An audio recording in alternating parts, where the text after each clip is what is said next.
All righty. Good evening. At this point, there's nothing to report from closed session, so we already adjourned on that anyways. Thank you. All right. So at this point, I'd like to open up the Baldwin Park City Council regular meeting. Today is December the 7th, 2016, and the time is 7:15. At this point, not certain if Pastor Jackson is present. If not, I will ask Councilmember Ricardo Pacheco to lead us in invocation, followed by the flag salutes. I will ask all those that are able to stand to please do so. Thank you. Good evening.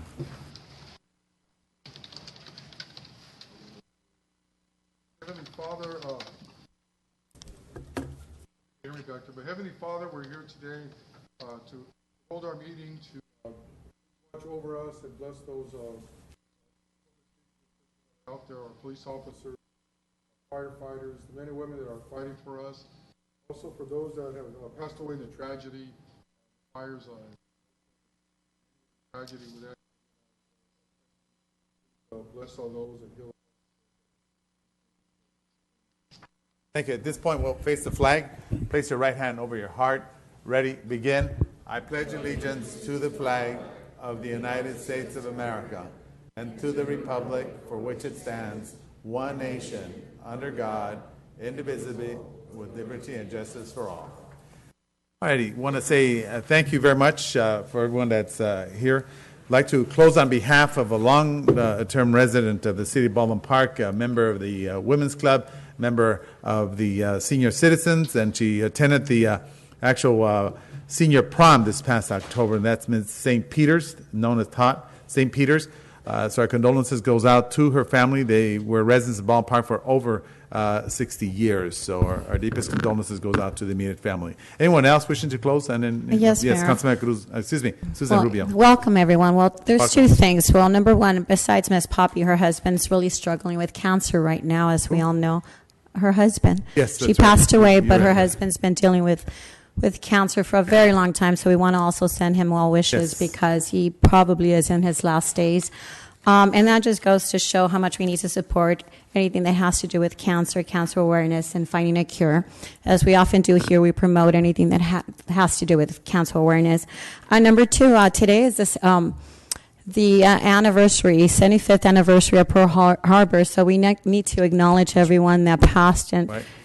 I have a late uncle who actually was on one of the ships that got hit, and my brother currently is serving overseas in the Army, so we want to make sure that we keep everyone in mind that's currently serving, and thank all those that have served. I know Mr. Woods, and there's a lot of veterans, so thank you for your service, and my thoughts and prayers to everyone that perished during that dreadful night. Thank you, Mayor.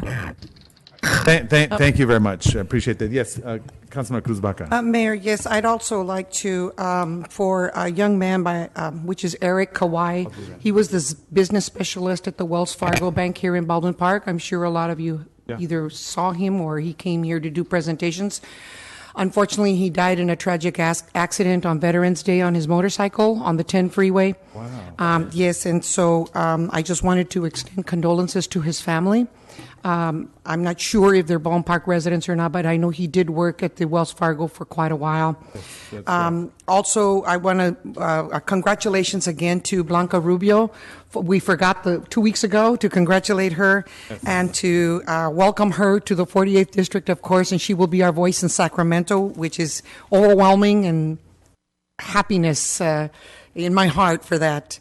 And, of course, congratulations to the veterans, the AMVETS Post 113, because they finally got their piece of property.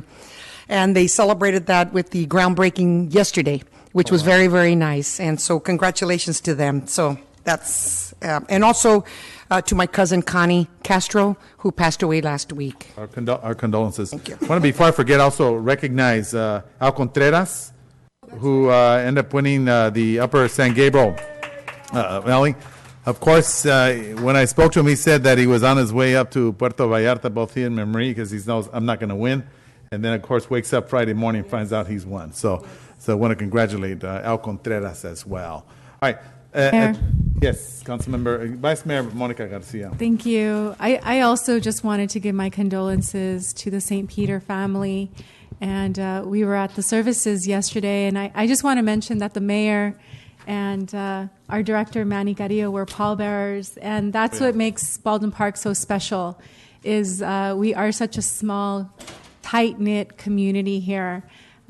Toth was, a very sweet soul and always so supportive, always so encouraging, and so positive. Every time I saw her, she just brought a smile to my face. And I actually have a note from her that I keep here on the dais just to remember how lovely of an individual she was and the wonderful individuals that are here in our community. So I want to give my condolences to the St. Peter family and extend our best to Glenn St. Peter, who is struggling, to her granddaughters, who were also at the services, and clearly they're struggling with the passing. And I just want to recognize our seniors, too, because they were present. There were about 40 seniors that came out in a shuttle, and I just thought it was such a beautiful gesture, along with Maria Moreno, because, again, it speaks to the service that I think, you see here, the heart that you see here in our city for our community. So just want to acknowledge that and just give them my condolences and prayers during this really difficult time. Thank you. All right, thank you very much. Anyone else? All right, if not at this point, we're going to start off with the reorganization of the city council, selection of, roll call. Sorry about that. Yes, thank you. Councilmember Cruz Baca. Here. Councilmember Garcia. I'm sorry, Mayor Pro Tem Garcia. Here. Councilmember Rubio. Present. Councilmember Pacheco. Present. Mayor Lozano. Present. Thank you very much. Mayor, Yes. before we go, Sure. we go ahead, I'd like to ask City Clerk to please, could she please give us a list of the last 6 Mayor Pro Tems that have been Mayor Pro Tem here in the city? The last 6? Of course. Okay, I'll start off with the most recent one for December 16, 2015, Monica Garcia. December 3, 2014, Cruz Baca. December 4, 2013, Ricardo Pacheco. December 5, 2012, Monica Garcia. December 7, 2011, Susan Rubio. December 1, 2010, Marlene Garcia. December 16, 2009, Ricardo Pacheco. December 17, 08, Monica Garcia. December 5, 07, Anthony Bejarano. December 6, 2006, Marlene Garcia. And December 21, 05, David Olivas. Thank you. With that, Mayor, I'd like to make a motion to nominate Susan Rubio as the next Mayor Pro Tem. I'll second. Any objections? See none, so move. All righty. So at this point, thank you. Congratulations. All right, so at this point, we're going to present a plaque to outgoing Vice Mayor Monica Garcia. So, Monica, come on up here.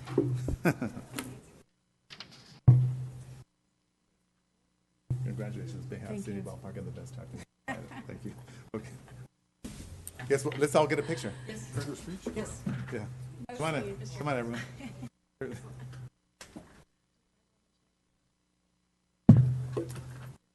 you go, Manny. Sure, why not? Come on in, everyone. Let's get in. This is our Christmas. Get him.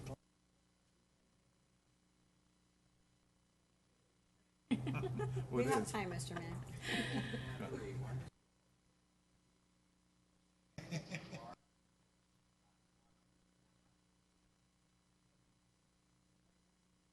Oh, this one right here. Oh, yeah. That's the runaway camera. Yes. What happened? Is it on? Doesn't take pictures, it takes a million at a time.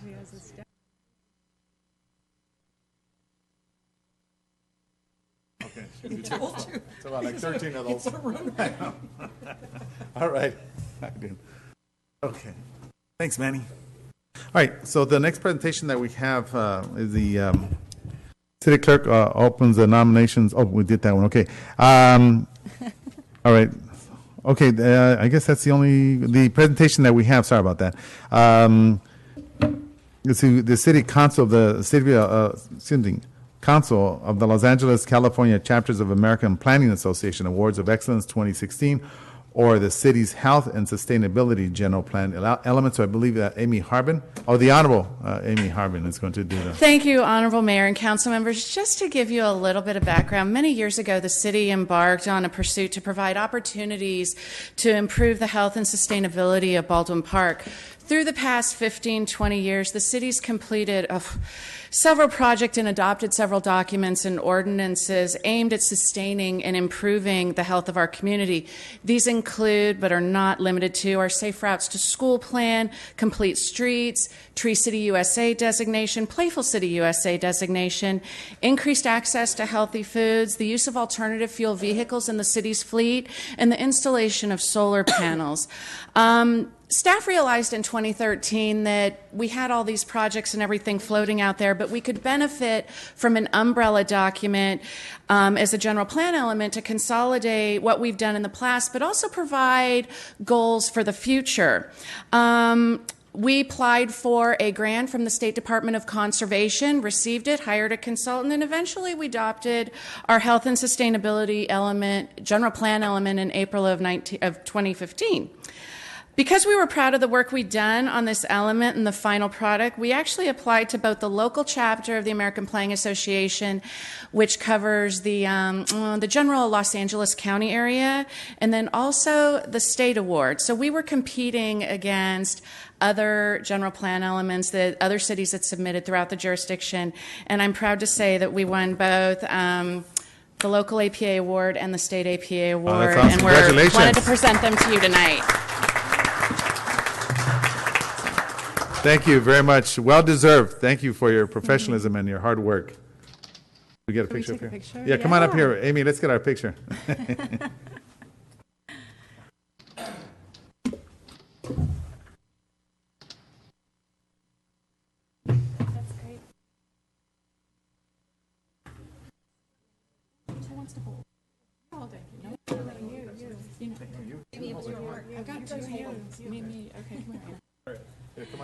Come on over here with you. Yes. You hold it here. Okay, we got two. Here we go. There you go.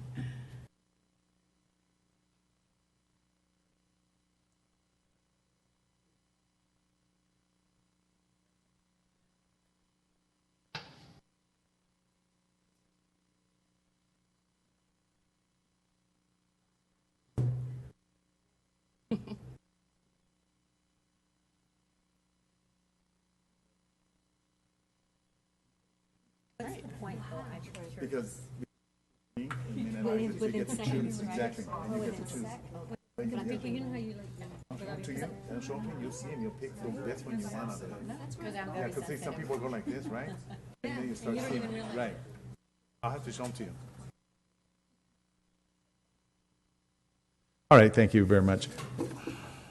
Mayor, really quickly, just Yes. want to say thank you to Amy and staff. I Yes, know this has been absolutely. an ongoing effort on the behalf of the city and staff and former council members to make sure that we have a healthy community. But with that, I will also like to thank everyone that participated. We had the resident advisory committee. They worked really hard, and they continue to be out there even though the grant is gone. They continue to motivate others to participate in healthy corner stores and go out and talk to residents about healthy eating. So we really appreciate their efforts. Just wanted to make sure that they were also thanked. Okay. Thank you, Mayor.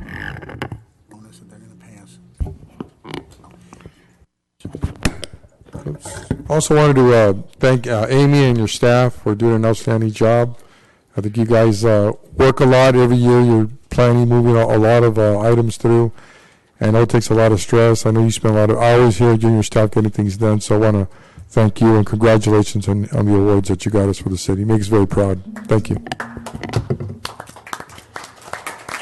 Thank you very much.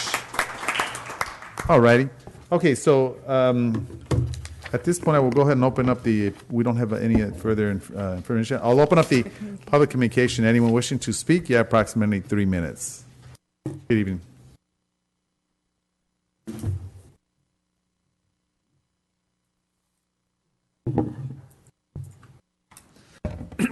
Hello, City Council, all Park residents. This project you got up here on the bulletins, all of them. You guys, here we had a heck of a catastrophe in Oakland because people partied in the wrong place. You guys are building a structure just like that, except you have one way out. What's the matter with this city council? You people that bring these projects up here and do not have sufficient fire escape, you ought to be arrested. I really think you don't care if you kill a bunch of people or not. That project right there, look at it. One way in, one way out. And you got 500 people living in there or more. And then also you have one garage that only fits one large car. You can't put two little cars in there. Where are you going to put the rest of the stuff? I don't know. You people, I've been coming for a while, and let me tell you, all the people you bring here to put up projects, they have the worst attitude to this city, like you people don't exist. I mean, what's the matter with you people? Gee, many crickets. No wonder nobody comes to city council meeting. Only the people that want to put a business here. Let me ask you a question. And the people that bring in this business here, how much are we gaining from this? I know. Well, once we pay it off, we'll make a few $100 million. That's too late. You people are giving our money away. You're giving our property away. What's the matter with you folks? I'm going to keep telling you to the day I decide the tulips will grow. You people just don't care. I can't turn around and direct it to these people because he'll tell me don't turn around and look at them. But the nature park, they are pouring cement over there 12 inches thick.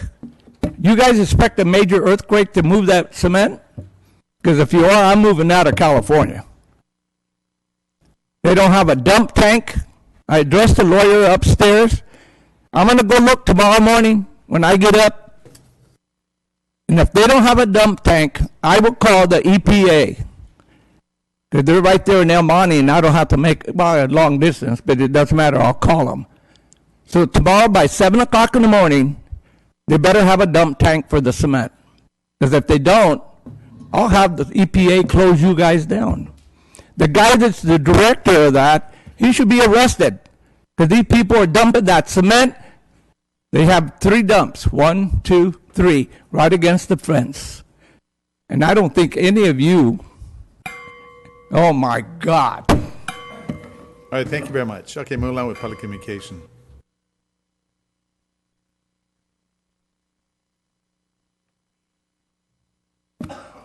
John Rios, resident. One of the things that I'm very, very upset about is how can the city council approve projects without letting the citizens know about it, okay? The project that was ready to be approved, everything was going fine and dandy. Mrs. Rubio and Mrs. Baca worked for a whole year on it. Then just because somebody's bright idea, you want it, you wanted more apartments, so more housing, you turn it around, okay? I always wondered how can you send your child to Pepperdine University? It runs around $60,000 a year, give or take, maybe a little bit more. Where are you getting that money? We see the forms that they put down for election. They don't make that much. And in return, they go to another city, gets that city in trouble.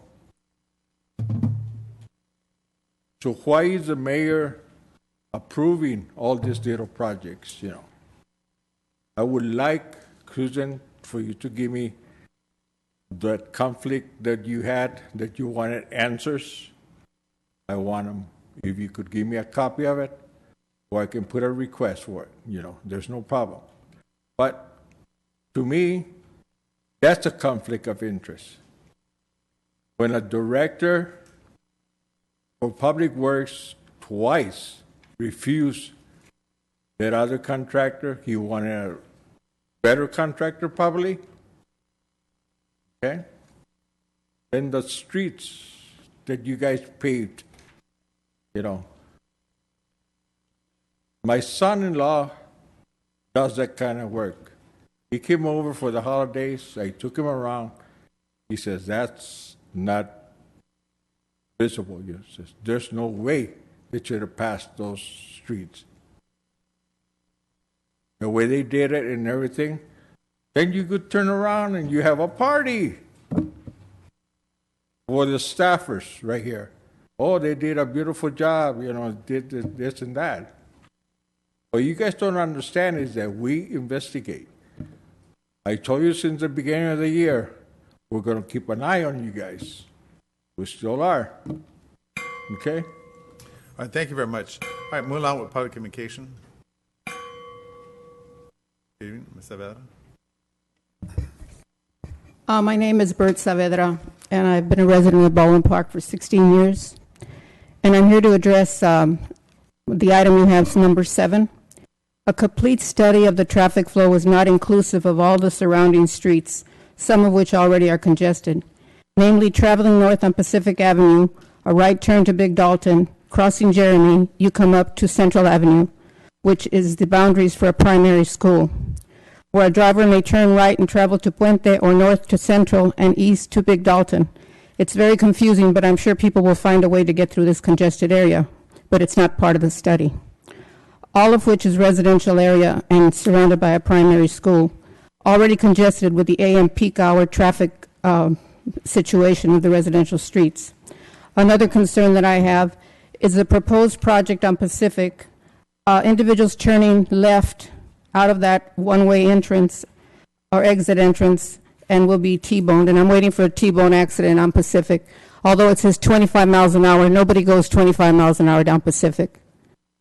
The other recommendation that I would have, if this proposed project is going through, makes the entrance further closer to 7-Eleven or that church, where a driver would have more access and possibly more possibilities of turning right the way you want him to turn, as opposed to turning left, which is the way I think they're going to turn.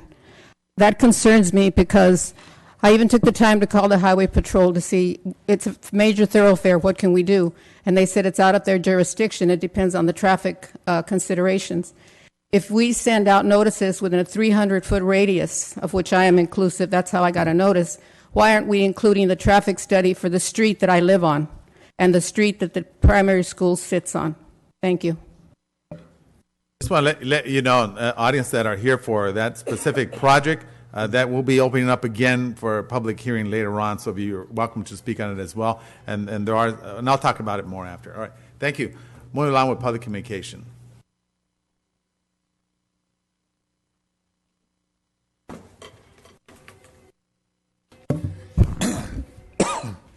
Good evening, Greg Tuttle, business owner. I want to rehash at the special meeting I talked about the Walburn development here. A couple questions here that the gentleman said that they do after the DDA, they do the public outreach. Well, that was a blatant lie, because he stood up here in front of the council meeting when he found out about the school had property over there and all this stuff that he didn't know about, and that he needed to do outreach. And, oh, yeah, I'll do that. I handed my business card to him. He went to the back over there with several of us and wanted to do outreach. That never happened. And he's trying to do a development over by my property, by my business over there.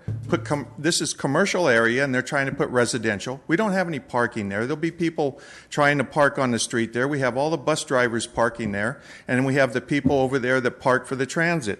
Now, I still want to reiterate that also, why did we do a DDA contract, waste city attorney time and everything else before you council even approved the ENA that they're supposed to do this study and finish?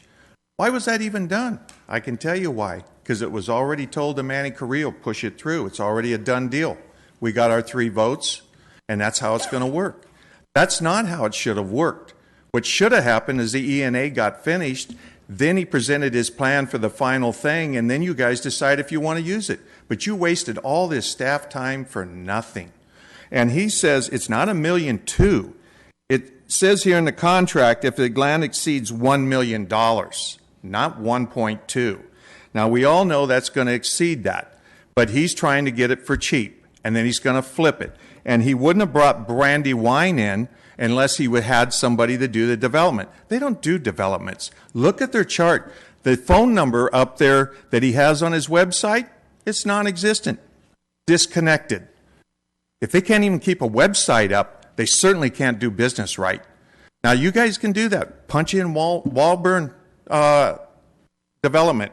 This thing here has all been put on because it's already put through as a done deal. It's not. We have attorneys, just like we had Silverstein in here with Bisno. We have attorneys coming in on this.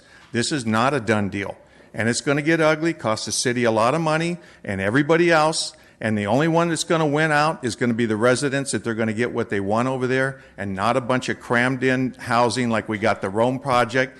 You guys already got paid from Rome to get Taco Villa out of there and the Urban X, but it's not happening. Those people don't want to move. But you people got your money already when you did your campaigning. That's not right. And this thing of taking money from these developers has got to stop, just like your billboard deals. This guy is buddies with Pacheco over here and buddies with, I'm sure, Mr. Lozano. And thank you. Thank you very much. Okay. All right. At this point, anyone else wishing to speak? Moving along with public communication. You have approximately 3 minutes. Oh, go ahead. Oh, go ahead. Was you going to speak? That's fine. That's fine. Yes, I had a little issue here on the property where I keep my equipment in Baldwin Park. And I just wonder what the city status is as far as about the code enforcing is concerned. Because I got cited on a violation or some similar violations that Cruz denied entry for the code enforcer on the property. He left a notice, a number for me to call. I called the number, unsafe and unhealthy conditions for the people that stay there. And that's a commercial piece of property. It's not residential. She's been aware of the fact that it's not residential, and people still are staying there.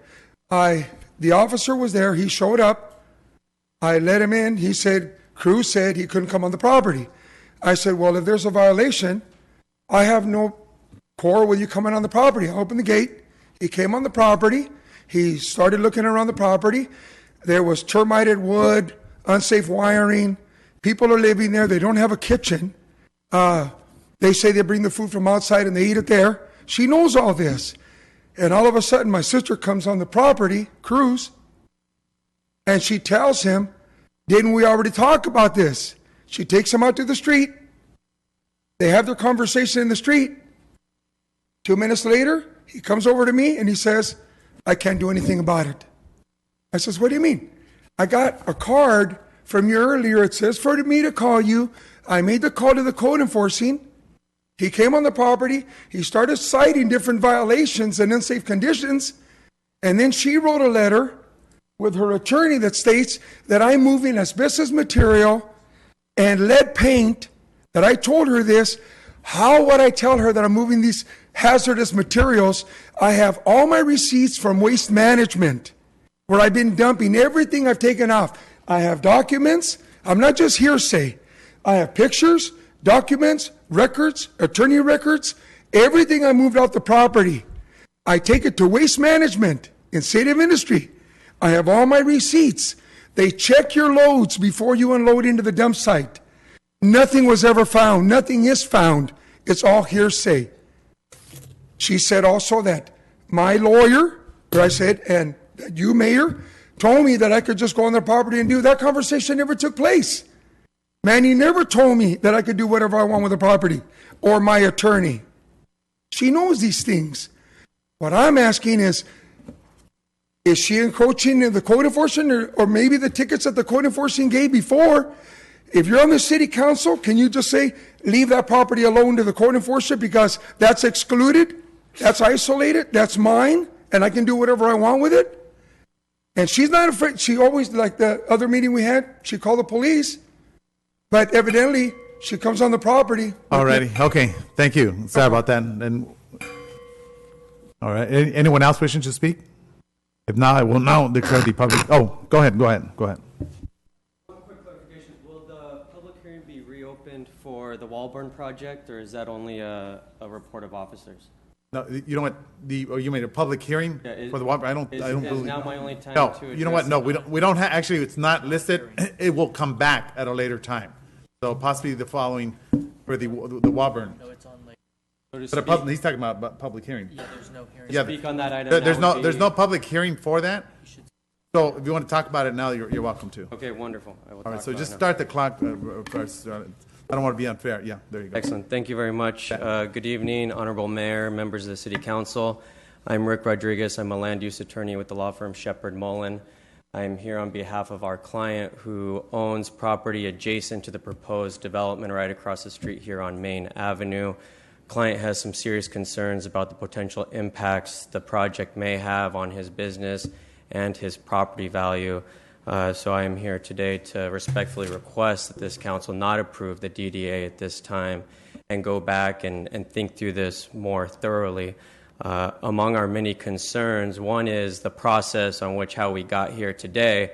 Once upon a time, I believe this area was proposed as a community park, and now we have a developer coming in to put housing units in. We have filed a Public Records Act request to figure out how the process in this city works and if that process was followed. It wasn't until right now in the open session before this meeting I realized we got here today because the prior city manager put a phone call into the developer and said, we have some surplus assets, why don't you put together some conceptual plans for us? And now here we are today, ENA and DDA before you today. So process seems a little bit not what you would expect from a city disposing of former CRA properties that were acquired with CRA affordable housing funds. Further, there's also a number of concerns that we have with the DDA itself and the project itself. Bottom line is it's a bad deal for the city. You already heard comments about the purchase price and how the city thinks it's $1.2 million at least, but the developer can walk if it's anything less than $1. So why are we going through this process? Ordinarily, you might have a public bidding process, an RFP process that involves a lot of community outreach, and that would drive up the price. I'm running short on time, so I want to jump into some of the real concerns we have with the DDA. Primarily for my client, it's the proposed street vacation. I've seen a number of site plans. Most of them propose the vacation of Main Avenue. First of all, we don't even know if that transfer is legally possible. We've requested information on title. We don't know whether or not the city owns the underlying fee and can transfer that property legally, or whether or not upon vacation, half of that street would revert back to my client. So we would be interested in that as well. Just as important as the inadequate provisions in the DDA are what's missing from the DDA, particularly any sort of detail about the project. There's a term mixed use used, but the scope of development shows no mixed use component whatsoever. Additionally, doesn't mention at all the school district owned property and any mechanism for transferring the school district property to the city. In my last 4 seconds, I'll just respectfully ask again that the City Council take their time on this and not approve the project at this time. Thank you. Thank you.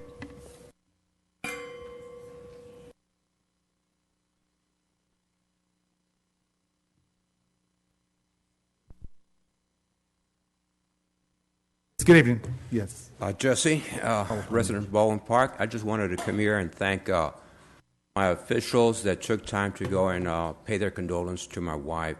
She was a person who wanted to be involved in the city since we moved in here, working with the youth organizations, baseball, football, the church, and it was one of the things that she always saw, beauty here in Baldwin Park. I wanted to move out, she wanted to stay, but she always said, no busques defectos, busca soluciones. Don't look for defects, look for solutions.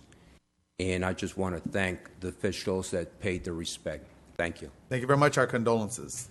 Thank you. Anyone else wishing to speak under public communication?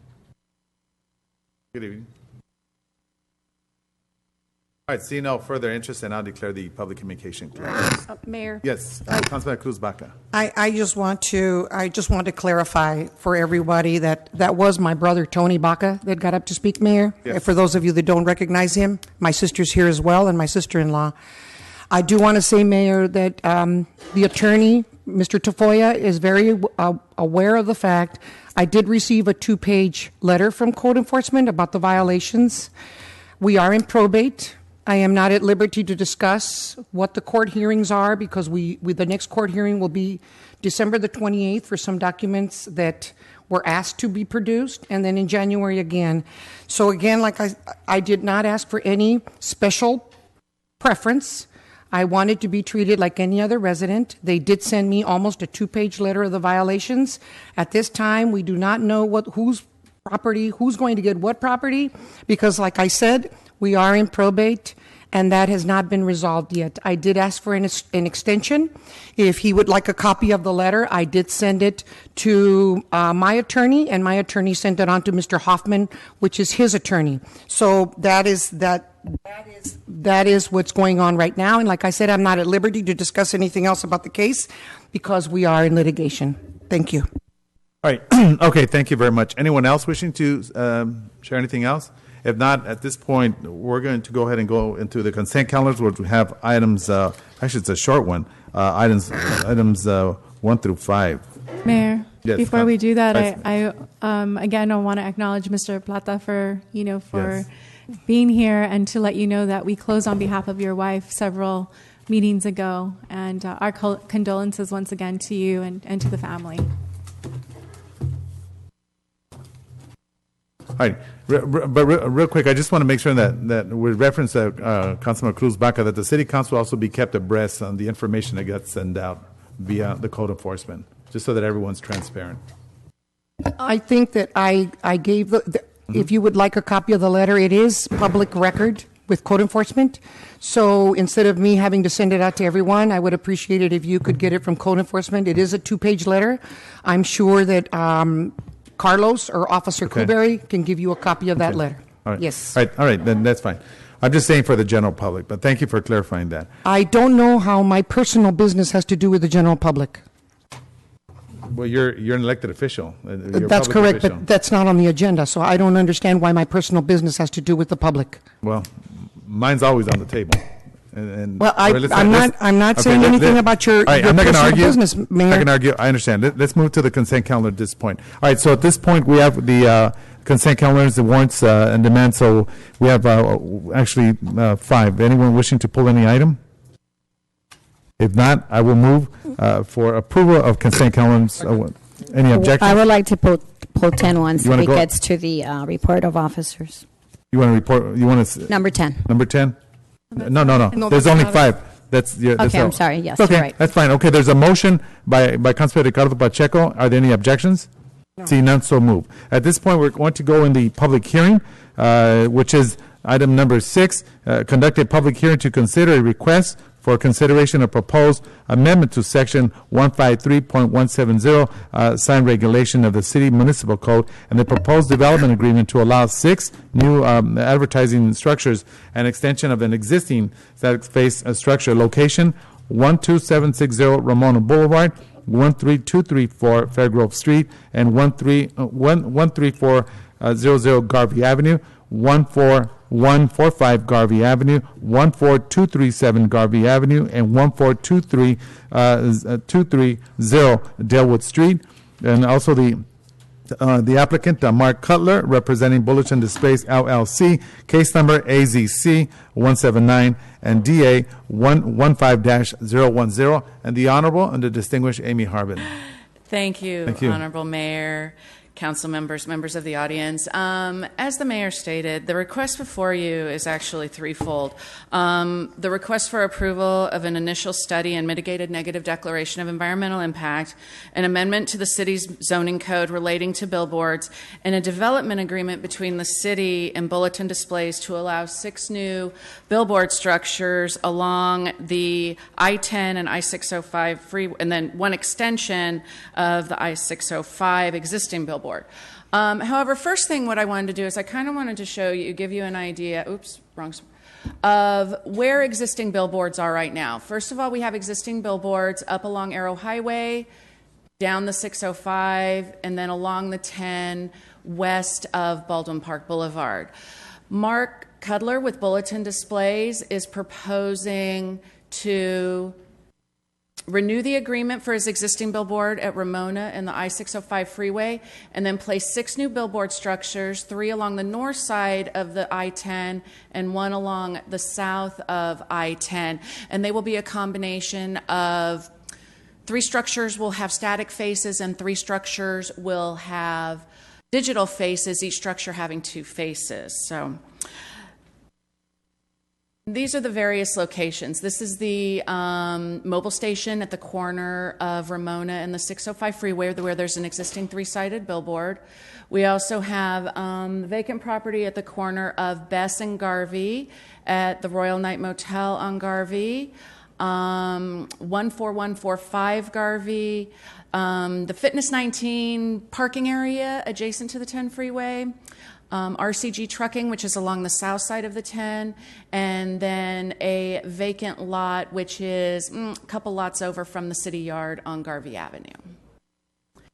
This is what the proposed design would look like for the digital structure. The static structures would look very similar with the exception they would not have the digital camera here, and they would have a catwalk to easily take down and replace, I believe it's vinyl.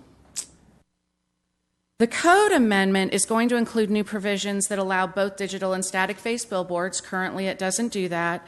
No new billboard can have more than 2 faces. There will be maximum height limits, maximum ambient light levels determined electronically for the digital billboards, minimum display times for advertisements on the digital billboard, and then transition times on the digital billboard shall not exceed 1 second. In addition to all of this, they need to get approval from Caltrans.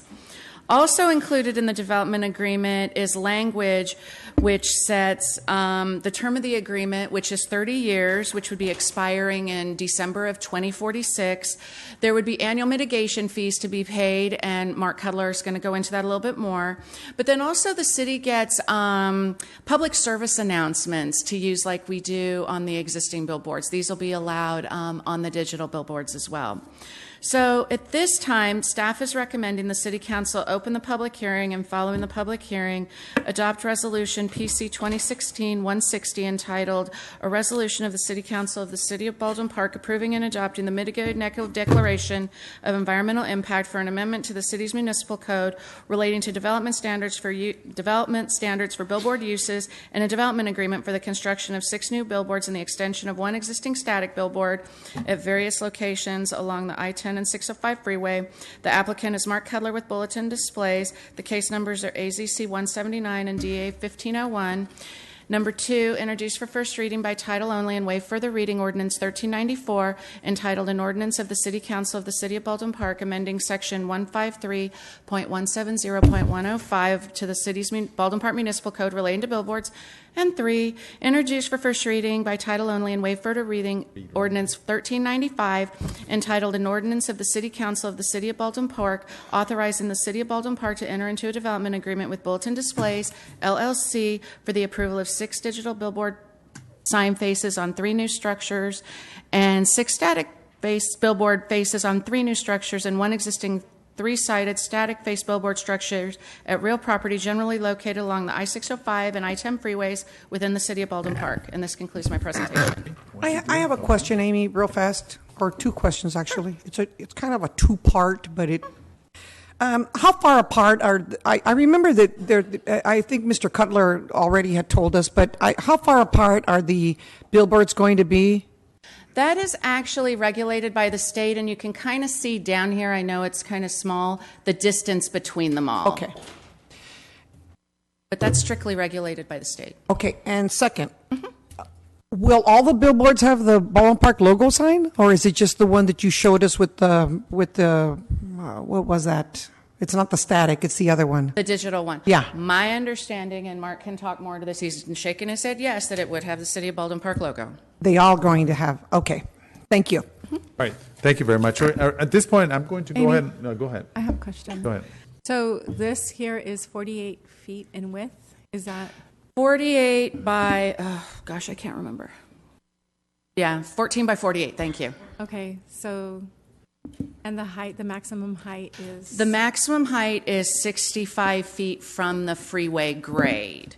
So some of the properties on Garvey are a little bit lower, but from the measured from the freeway grade, the maximum height is 65 feet. And then one of the conditions is no advertising structure will be approved without the applicant first providing proof of lease, easement, or other entitlement demonstrating the right to install the advertising structure on the subject property. So we have looked at all of that and have satisfied that. Yes. Okay. And I saw also on item number 11, the billboards projecting over a driveway or driving aisle shall have a minimum clearance of 16 feet. So what we're saying is from any, on any one of these signs, there's a clearance. Correct. So where would, I didn't visit the sites, where would there be, any clearance issues? Most of the billboards are on, well, a few of them are on vacant property. The one at RCG Trucking is not, I believe, within a driveway area. It's back, adjacent to the back of a building. Let's see here. Fitness Area 19, it's within a parking lot. And so this, like in this site, the digital face will be over the freeway, it looks like.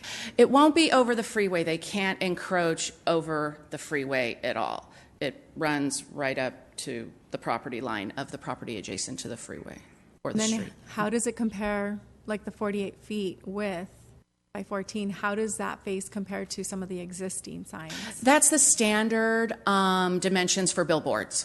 Okay. 14 by 48. So it would be very comparable to what is already existing. Yeah, 672 square feet. The code and the development standards do allow for extensions. I'm sure you've seen on static billboards, like you say, an advertisement for SeaWorld and the whale's tail is above, the top. So there is flexibility in here for that, but typically they're, 14 by 48. Okay.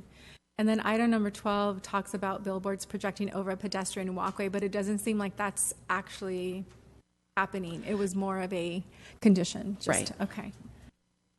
And number 16, it says an advertising structure shall only display a series of still images, and each still image must be displayed for a minimum of 4 consecutive seconds. Yes. How does that compare to what we currently allow? What we currently allow, I believe, and Mr. Cutler can correct me, I want to say it's 8 seconds. 8 seconds. That's what I thought. Okay. And so is there a compelling reason why we're allowing the 4 seconds versus the 8? And Mr. Cutler can talk more to this. My assumption would be to allow for more advertising space in the span of a minute. So, yeah. But he can... That would be, 1, 2, 3, 4, 1, 2, 3. So, it's just a little. Yeah.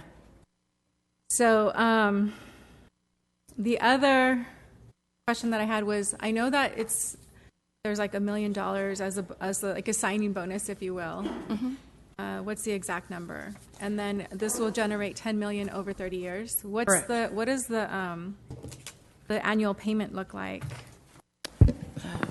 Let's see. If you go to the table, it's on page 10. I don't know. Mark, can you come up and help me on this one?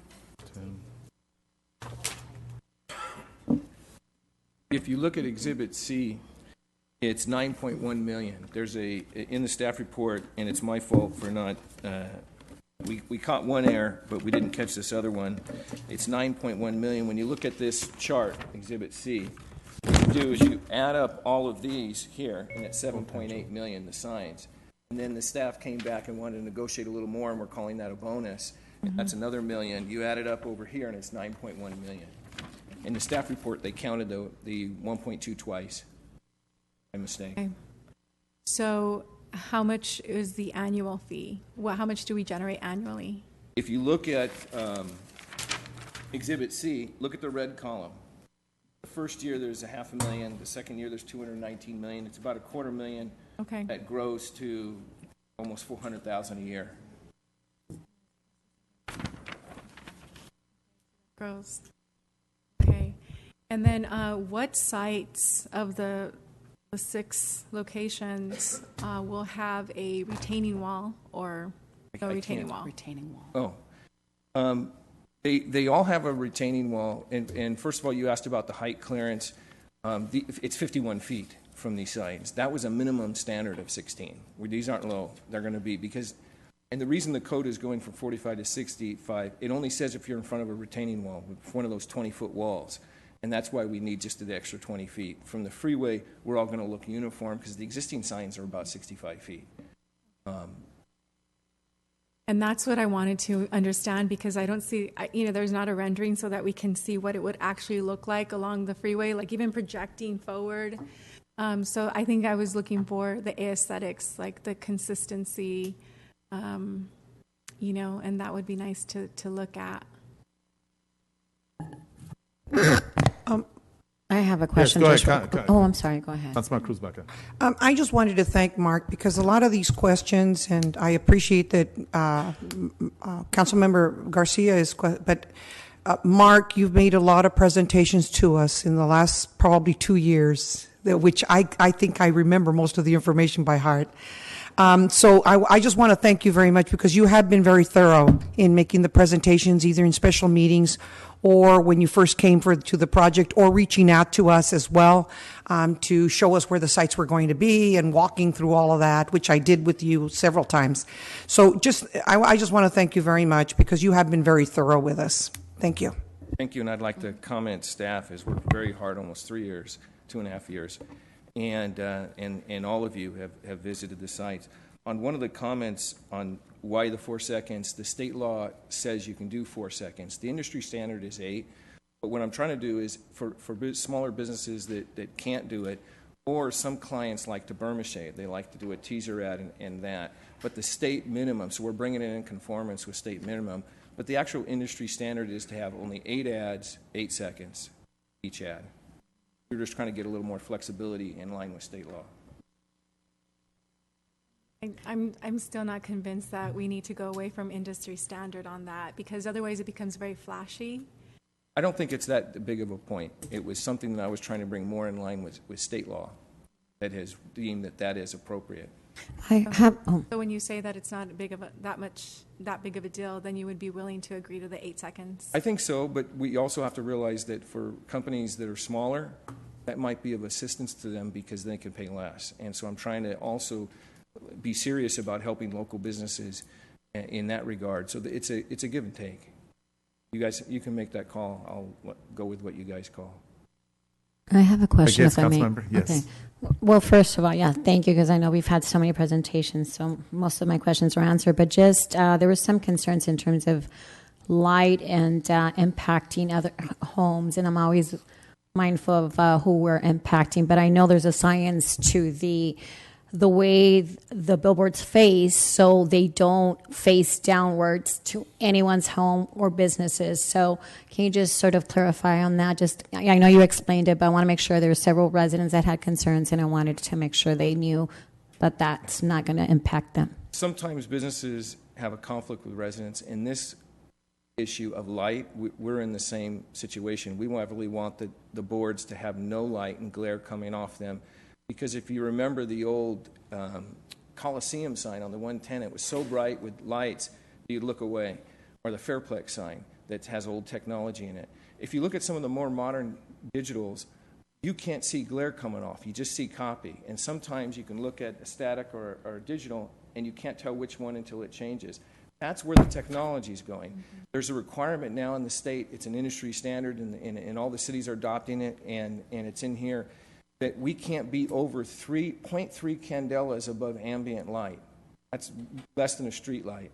And so we have a reader, a gun that can read at 250 feet to tell you exactly how many candelas that thing is burning. And so when you look at the new ones, we just put one that's twice as large as these signs in Bueno Park for its landmark message center. And you stand under it, you can't get any light. It's just a picture. And that's what we're going for as an industry, because we want people to look at them, not look away from them. And so we don't want the glare. And there's automatic kill switch that if it malfunctions, it shuts off. Thank you. Well, one of the, and I know right now the concern is 4 seconds versus 8 seconds. You know, for me, I'm very adamant about supporting small businesses, and I know that one of the issues on that law has been that it's blocking business, and if there's any way to promote smaller businesses so they're competitive, I would encourage to do so. And so for me, the 4 seconds to be able to become more affordable and help small businesses, to me, that's worth going, you know, from 8 to 4. It is, you know, the state standard, and so as long as we don't violate state standard, for me, that's okay. Also, I want to thank you and just make sure that everyone knows that, you know, we've had the discussion about the public service in terms of promoting school events, city events, senior events, and being able to utilize some of those services to make sure that everyone understands everything that's going on. And you would make that available to us at any time, correct? Absolutely. Space availability. We never turn down any city. I was just in Carson getting an award last night for the women's health care for doing advertising on the digital we built there. The beautiful thing about a digital is in the industry, when we give to charity, if we have a static sign, they got to pay for the vinyl because it's an independent company that produces it. With a digital, there's no cost. They just email us their artwork and we put it up. Okay, We're going to help charity in addition to city advertising. And one of the things that you've committed as well is, you know, and I've seen that you've supported the Women's Club and other organizations. We do want anyone coming into our city to be partners with those local organizations that can't afford things, and particularly the smaller, struggling nonprofits, you know, such as the Women's Club and all the organizations at schools. You know, we like to support small business. We like to support nonprofit organizations that do such great work, like provide care bags for veterans overseas and the likes, and especially our students. So thank you for offering that option. Thank you. That's all I have. It's our honor. Our family, it's a family business, believes that we need to do charity in the cities we do business instead of just nationally. And so we're doing stuff like we just got artwork today for Oscar Lahori to come to Compton, and we're going to put that up on a digital for helping kids, and they're going to have a big fair. So we're looking forward to that. We'll be needing you guys and the residents to help us direct to the right charities and who needs this, but it'll be open to them. Thank you for that offer. Mayor, that's all. Thank you. Yes, Councilmember Monica Garcia. You know, as far as the 4 seconds and the 8 and the PSAs, I mean that's almost a given, right? Because we also have some existing billboards and we have the space time for PSA, so that's a given. So thank you, though. Thank you. Now, as far as the 4 seconds versus the 8 seconds, do you offer small businesses different pricing than the larger corporations? I'm an entrepreneur. When I see a small business, there's a special bond. And whether we're giving them the same thing, I tell them privately, I'm going to give you something special. We give them special service. They're trying to make a living. And we deal with our salespeople for big corporations. And usually I'm running into some of the small businesses at this thing.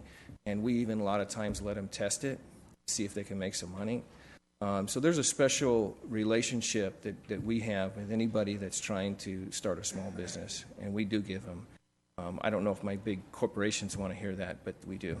Mm-hmm. Yeah, and I think it's a compelling reason, but I also recognize that for the 4 seconds you can sell a lot more space to large corporations, and it goes back to my concern of it just kind of being a little bit flashy. As it is, these are 6 signs that are going up. What other jurisdiction have you been able to pass 6 signs in one jurisdiction? We did 16 in Compton.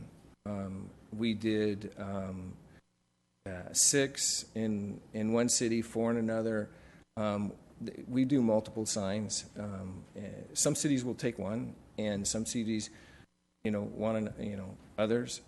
Okay. It's up to them. So there's been about 3 jurisdictions locally in LA County that have had about 6 or more. At one setting, all of them have had more than that, and they come in at a few at a time, and sometimes right after each other. Like Long Beach is opening up, and there's a bunch of signs being built, but they're 3 from this company, 2 from this company, but they're happening at the same time. Mm-hmm. And there are going to be 6 digital billboards. As in what direction? Let me see if I look at.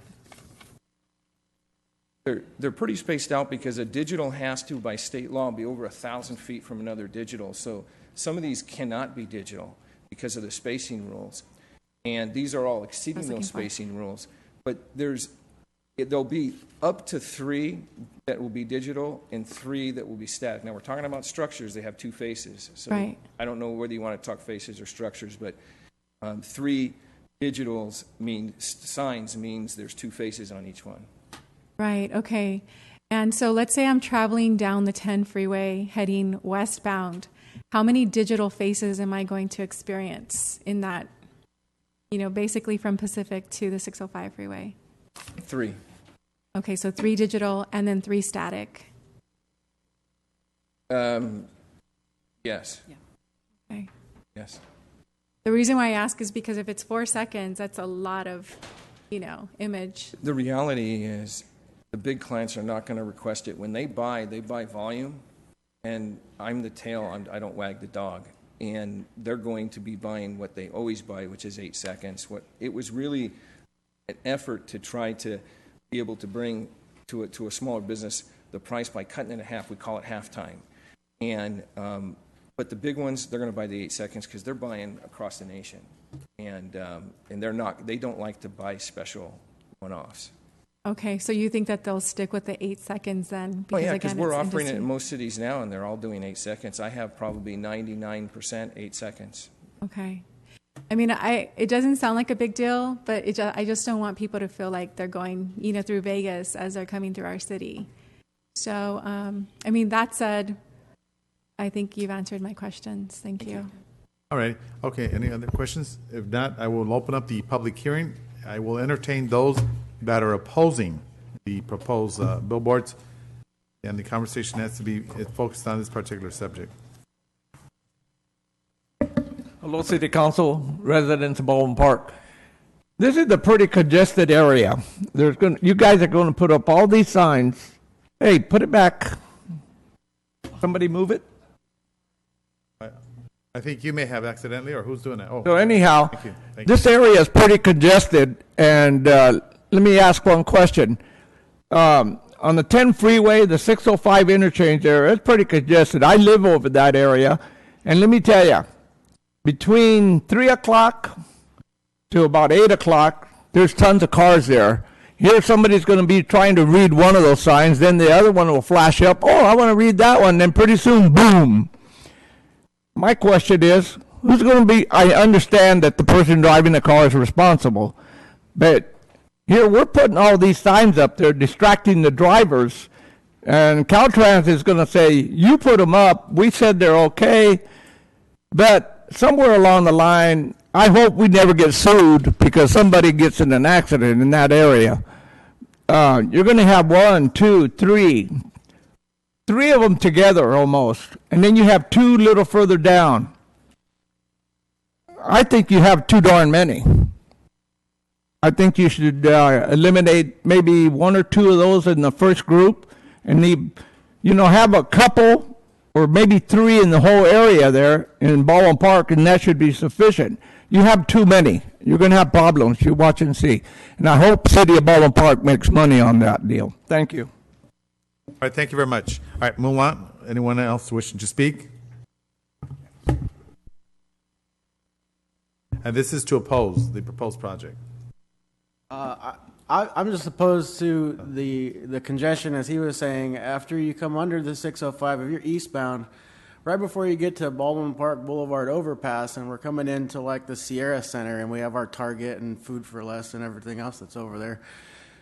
Right before that overpass, the way these are laid out, and in addition to the existing one that's on the city yard, there's going to be a lot of faces real close together right before that overpass. And that overpass is sort of like where you're entering the Baldwin Park Freeway Corridor business section, and it says it's kind of like, that's where our commerce area starts, and then further on down you have the other Home Depot and everything else down the freeway. But I think having a bunch of signs crammed into that last little space is going to give us a poor aesthetic before we come into one of the more important business corridors of the city. So that was my only concern. Thank you. All right, thank you very much. Appreciate that. Okay, so this is opposing.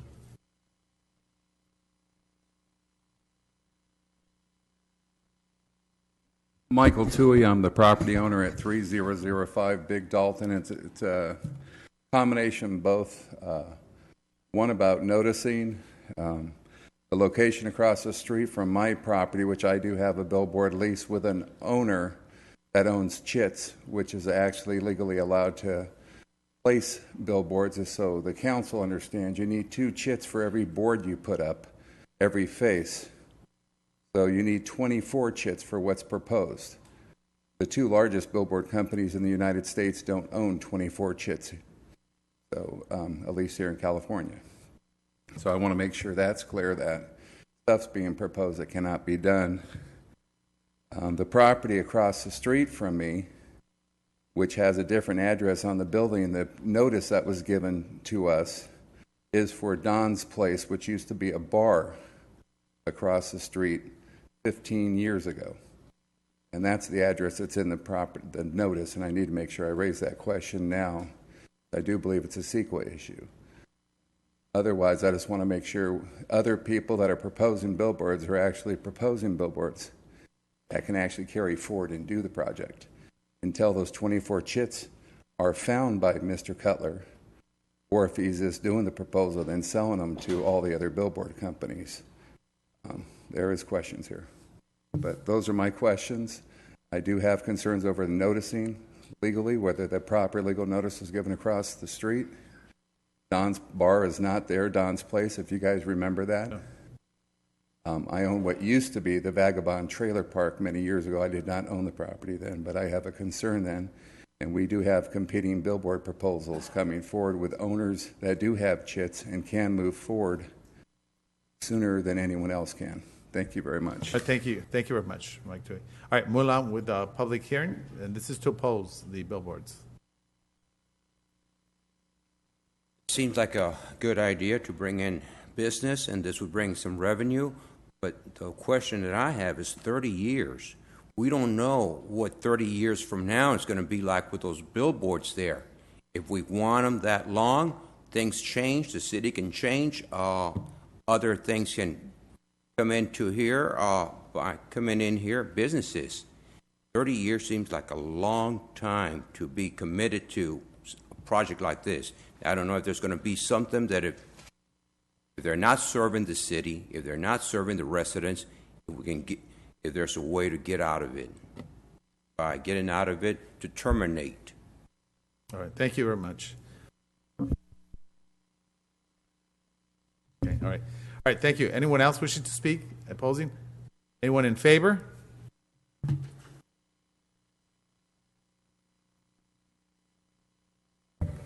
My name is Mark Cudler. I'm with Bulletin Displays at 3127 East South Street in Long Beach. And once again, I want to say thank you very much to the council and staff for working. We worked really hard. As Mr. Tui said, he doesn't know how to do it. He thinks it's chits. He doesn't understand what he's doing. They've been trying, and I've known Mr. Tui for a very long time. He knows I don't sell anything. Okay, so I don't know why he's trying to mislead you. He does work for Lamar, a competitor billboard company. That's how he makes his living. And so he doesn't want us to have it and you to have it. But getting to the points, I think the biggest points here, and first of all, a gentleman brought up the safety. It's always a big issue, safety. The federal government did a study on the digitals, and they are very pro-environment, the past administration, not the new one coming in, and they determined that they're absolutely safe if they're properly run, and that was the study that they did that was statistically significant. Safety is a rumor, but when you actually run them within the law, they never come out. Not even environmental groups can find safeties with the signs when they're run properly. There's 3 main benefits that I see. One is the current sign code only allows you to trade signs. This one is now allowing you to build park signs. We're offering 2 park signs to build in the park that will be run by the city and owned by the city. Development fees, $9 million, and other benefits that you can take rather than just taking down a sign. So I think that is what most cities are now doing. They're trying to be flexible because things change over time. I think that taking the sign region from 660 feet from a freeway down to 200 means you guys in this new code are reducing the area for signs by 66%. The aesthetics of this sign are not like even what Lamar builds. I mean, we're building with cultured stone and all sorts of other stuff that's never been done in this city. And so we're trying to do three things, and that was our goal. More benefits than anybody else has delivered, smaller zone, and more aesthetic signs. And I really appreciate all this time, this 3 years that we were trying to do this. I think this proposal was great. I thought your staff did a really hard job in negotiating. And I just want to thank you for this opportunity and happy to answer any more questions. Mayor, I have some more questions now. Can you tell us a little, what are Go ahead. Is it chips? It's a nickname for the industry. One way to build on a landscape freeway is if you would give up a couple chits where your sign, where either you're taking it down somewhere else and moving it, or the state is taking it for eminent domain and they allow you to relocate it rather than compensate them. But without trying to educate Mr. Tui, who is a competitor of mine, he doesn't know that there's other ways to deal with things, and he doesn't even have it correct that who has chits. And he's not, he was on the water board, and so he doesn't really know, but it's not my job to educate him. No, it's fine. I'm asking. Okay, yeah, so that's one way to actually do it, and we've done that. We've taken the sign from a couple different areas, and for planning purposes, they want to move it. But you have to have them on the freeway in a landscaped area. You can't move them like the inner city of your city, which some people will try to do and say that you can move them. The state won't recognize that because the object is that there's no increase in landscaping billboards on landscaped areas. So there's no net increase when you relocate them. So in the development world, there's like transfer of floor area ratio in some cases where there's been a maximum, reached. And so it sounds to me, I'm learning about this through you. It sounds to me like you might be transferring some of these credits, if you will, to develop these signs. Is that correct? That's one way. Okay. There's other ways that we're looking at and exploring, but that's proprietary. But we're going to bring you the permits, the state permits. Okay. Right. And anyone else? If not, I just want to, at this point, I want to give that opportunity to the Lamar as well. So I'm going to, of course, we'll decide here to propose to hold off on that one particular billboard you're proposing in that area, which I believe is 3005 Big Dalton Avenue. Say that again. I want to hold off on that particular proposed billboard at 3005. Which site is that? You're saying you want to pull one of mine from the proposal? Hold on, let me see if I have the right one. The address is, is it the one? Yeah, excuse me, the 14145 Garvey Avenue. I had that wrong. Listen, adjacent to we'll Big Dalton. pull the whole proposal, okay? The guy that testified right there owns the property that Lamar's working with, and he's posing as a resident to try to do the right thing. But what he wants is he wants the billboard on his property. We'll pull the whole thing. We've worked for a long time. We've given up already one sign. The mayor, I'm sorry. If you want to go give it to them, they don't know how to do it. Lamar had a proposal, 4 years ago on here? They couldn't do it. They didn't know how to do it. And now I gave up for the motorcycle shop.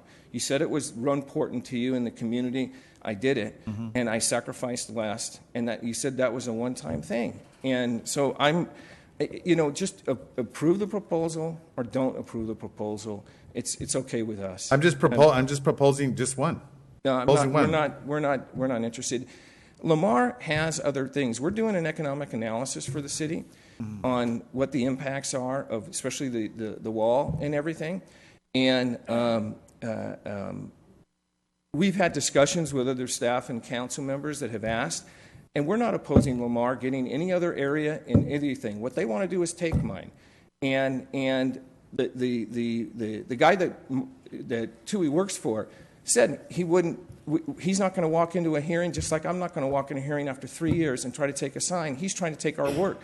So I am really upset right now because I don't understand what's going on for TUI and for this landlord. And they had opportunity for 4 years to come to the table. They raised the, he was out there with the Planning Commission, and they ruled 5-0 in our favor. They said, you're too late. And why are you trying to now undo a proposal? So I'm just, give them their one, we'll take none, and they won't ever build. They haven't built in 4 or 5 years. Mayor, if they want some others, have them go find the locations. We worked for 3 years. And so I'm not here to help my competitor, okay? They haven't invited me into Long Beach, okay? Where's my sign in Long Beach that they just are building? They haven't invited me, and they said, come take one of my locations. This isn't appropriate. But it's your choice. And you know, I know you guys for 20 years, half of you, and I've had a tremendous amount of respect. And I understand the relationship and friendship with TUI. He does a lot of good things in the community, but he's now misrepresenting here because he wants a location. You know, I hope you guys do the right thing. Like I said, there's other locations. He can go choose them. Why is he trying to you know? And it won't be just one. If you take that one, I got to lose 2. Okay, I'll lose site 3 and, site. If he gets within that location, I lose site 4 too. He owns some property. He proposed it years ago. It's behind the mall. It's like 700-800 feet off of the freeway. You won't have a billboard there. But he needs our site 3, the 14145, a property that I bought, okay? And we put an easement on it. And then we sold it, and we put way out because that was all along for 3 years, one of the properties. Now I got to eat all that. I'll just eat the whole thing. Would it make sense to have a study session on this and to really I'm done. Look at it closely?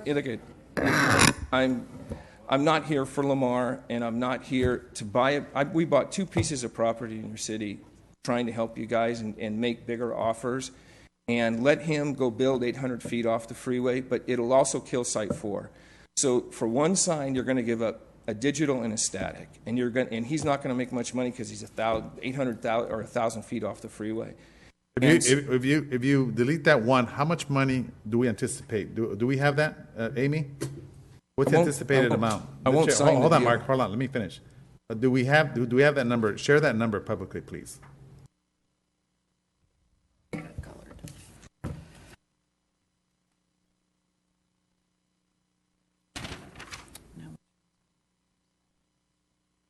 This one. 3. This is $2. And it actually is more because when he builds, he'll lose this one too. He'll lose $2.5 million. It's about 2.5 million. What's that? 2.5 million? With the minus that one. Right. No, 2. Knocks out 2 locations. Right, because remember, they have to have certain spacing. Mayor, can I Yes, please? yes, Can I absolutely. please say something while you're contemplating that? I know that Mr. Cutler's been coming here. He said 3 years. I thought it was 2 because I know it's been a long time.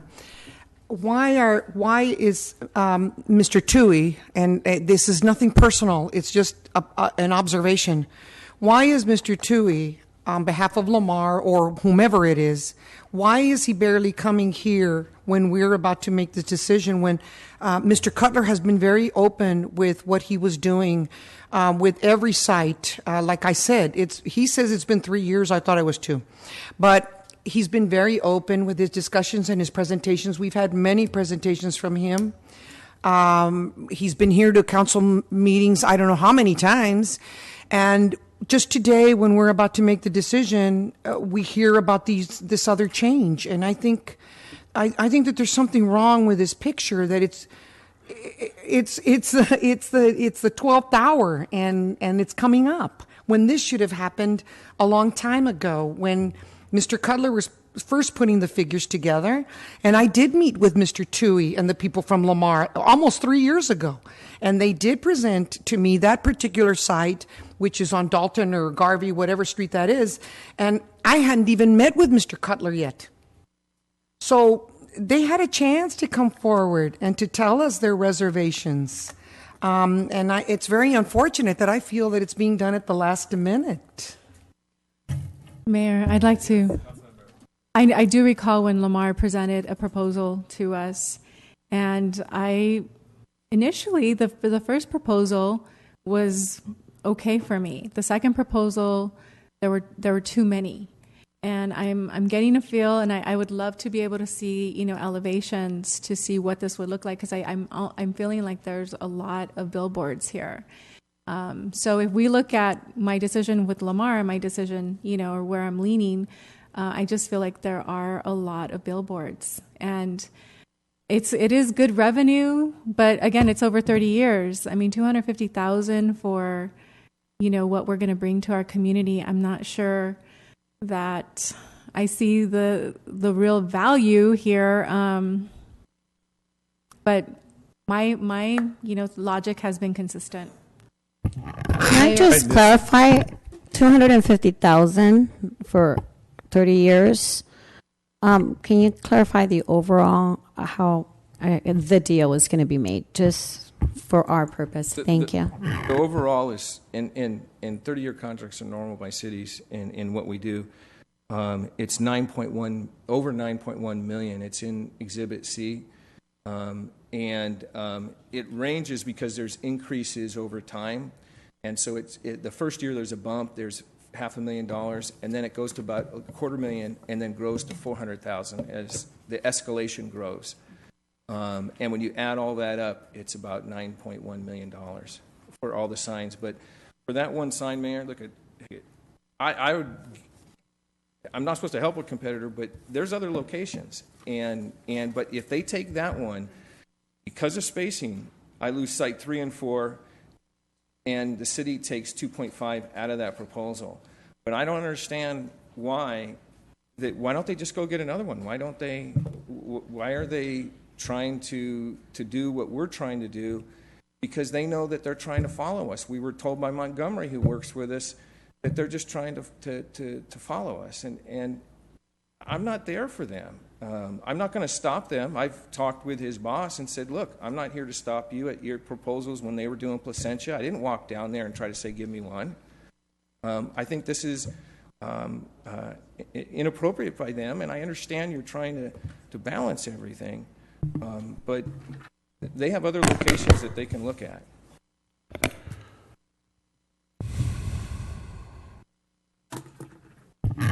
Mayor, let me just sort of say, I mean, this just seems very strange, only because I know it's been going on for 3 years and stuff, and I wish I would have had an opportunity to sit down with Mr. Tui, but, I recall several meetings as we were all unanimously on board, and I know that we've already made him spend so much money on so many things, and it's not, I'm not trying to protect you, but I think of our staff. The staff has been investing so much time in the past 2-3 years, and my fear right now that it's because of that one billboard that you're trying to allow Mr. Tui to have, it's going to derail the entire project, which really is going to, like I said, leave us with all that staff time lost, and without the revenue we had all agreed to for over 2 years and had discussions over. It's just this last minute thing just doesn't seem right after 2 years of discussions and staff time. And I'm just really sad that it's pinning two competitors against each other, but I wish I would have had an opportunity as well to talk to Mr. Tui. I've never talked to him, and this is the first time I'm hearing about it. I'm just concerned of everything that's going to be derailed over that billboard. Those are my concerns. Thank you, Mayor. Thank you. Regarding the CEQA notices that Tui brought up, he's just throwing stuff at the wall. It's in the report that it was done. It's done by Mark Blodgett, who does all the other cities. It's been published, and all the notices have been put out, and that's all public. But we paid for all that, and based on council and closed session direction, so we voluntarily paid for that. Does he get the benefit of that, I guess? And we've also paid for this study to happen regarding the economic damage of what's happening with the wall and how we can get a solution. We've paid for a lot of this stuff, and it's part of business. And if it doesn't work tonight, that's our investment. I just am not here to break ground for a competitor that comes in at the last minute when I've never interfered with any of their projects. And so I hope you guys can see that they can go find some other stuff. They've had their opportunity before. They didn't want to do anything. We've come through, and now they know that we're known for getting projects through that are really hard. I'm third generation. It's all the institutional knowledge, and the old timers still talk to me in the industry, and I've learned. And they want to take advantage of that. And I'm not sure that he's even fully under his authority at Lamar because he's got a personal piece of property involved. The president, Ray Baker, who runs LA, told me this wouldn't happen. Okay, Montgomery, who's the ex-mayor and mayor of Newport Beach. Where's it? Or Redondo Beach? Manhattan Beach. Redondo, okay, Works for Lamar. Told Andy sitting right there that, you know, we're not here to interfere with anything. So I don't know what Tui's doing. And all I know is what the right thing is. I've been here. They've had the opportunity. They never came forward. We're here. Let's finish it and let them go find something else. And I'm not going to be up at this podium opposing them or telling them they've got 3, they should give me 1. I really don't think he has the authority, knowing Ray Baker. But, you know, I just hope you guys do the right thing and decide if this is what you like, then approve it. But we're not going to piecemeal it. It just collapses the project, and I don't feel comfortable helping someone else with our talents. I mean, we're trying to bring something very special. No one's ever been able to do this since that wall and everything else went up. And we believe we can do it. You guys even wanted less time. Hurry it up. We said, okay. We know that there was other pressures out there, and we agreed to do something that most people think is impossible. You heard him stand up here and say the only way is chits. He doesn't know. I really appreciate it. No matter what happens, look, you're friends, and I love this community. I remember the first time 20 years ago we took kids to Legoland. I'm still here for the residents, but I can't just break the project apart to give to another company. I'll just move to, I'm doing a business in a lot of different cities, and I want to finish it here. That's my goal. I want to stay with you guys.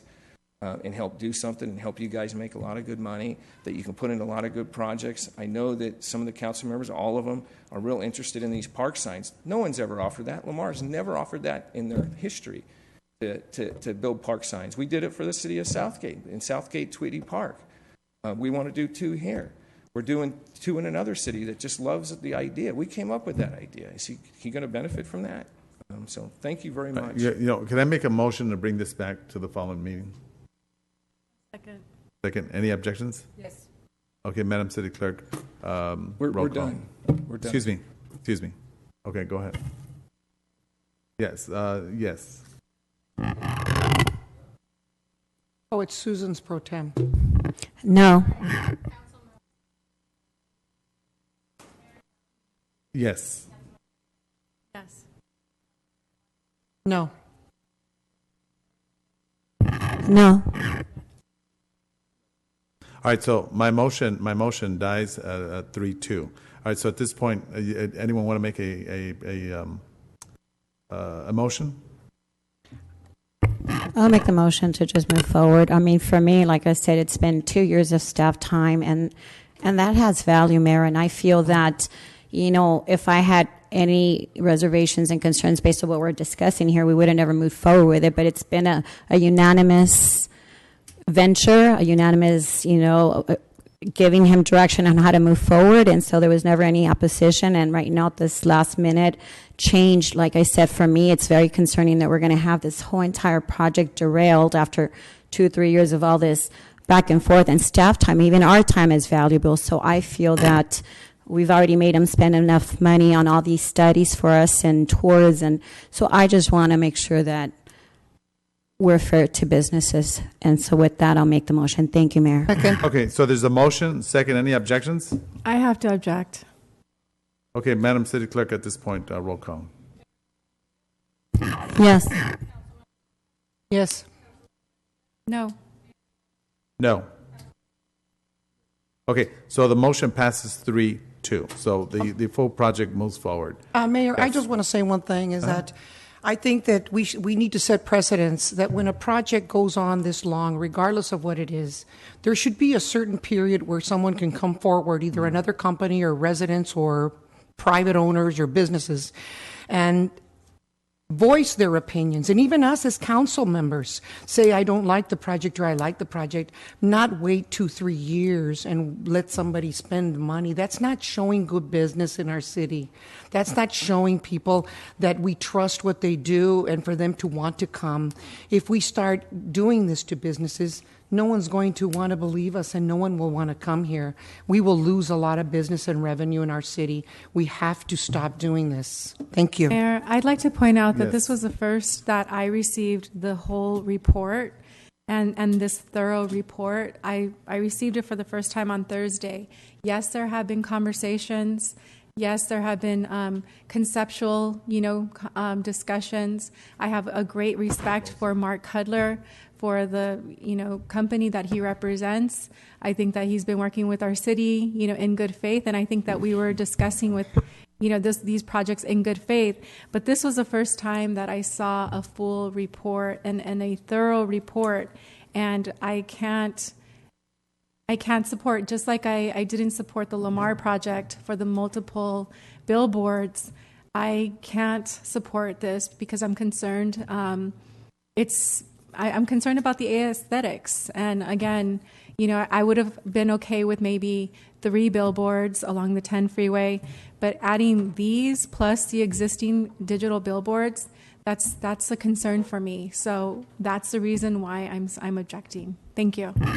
Mayor, but I have to disagree. We had seen the report like a year and a half ago. In fact, that's how we were able to negotiate some of the prices. If we had not had the number of billboards, there is no way we would have came up with the number. It would have been impossible. We needed to know the number of billboards in order to move forward with it. So maybe somebody else can correct me if I'm wrong, but all that information was put forward, or else this proposal would have never came to light 3 years later. All that was part of the negotiation during our time. So that was very clear. So I just wanted to state that. Thank you. All right, thank you. Just want to make reference to Councilmember Cruz Baca's position about the businesses. Businesses are thriving and wanting to come to Baldwin Park, and we obviously know that by Mr. Mark Cutler, very respectable person who I've known for many years, and does an excellent job. It's a very competitive field. So yeah, we do have a lot of individuals that want to invest in Baldwin Park. We're having an opportunity right now where the economy has been pretty good for us. So I just want to end on that particular note. All right, so at this point, I'm going to go ahead and go over to the following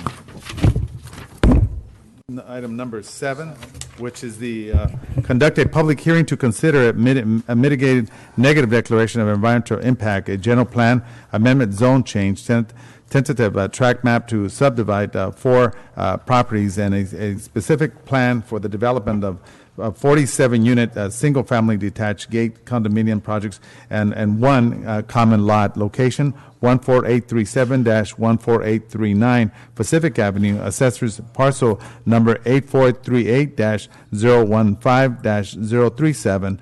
The applicant is Cal 33 Partners, LLC, case number AGP 118Z. And at this point, go ahead. We'll open it up. Mayor, I'm sorry. I will have to recuse myself from this particular item.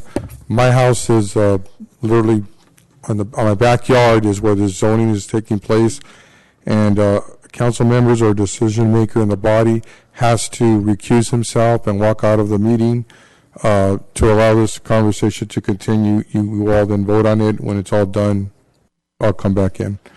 Thank you, Mayor. All right. Okay, Abraham's going to do the presentation. Go ahead. Thank you, sir. Honorable Mayor, council members, thank you.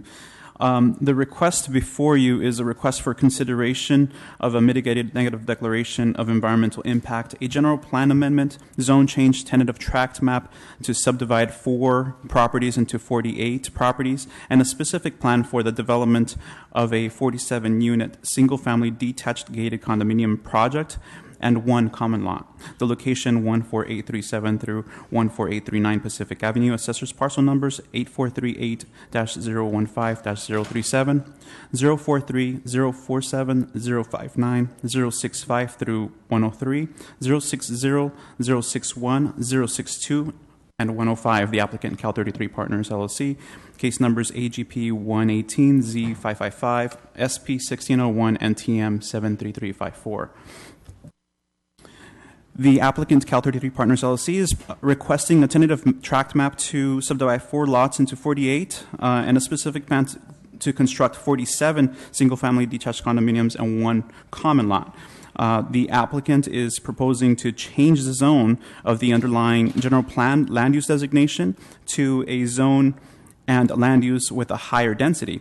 However, in order to change the zone and the land use designation, the applicant is also requesting to change the zone and land use designation of surrounding properties to avoid spot zoning.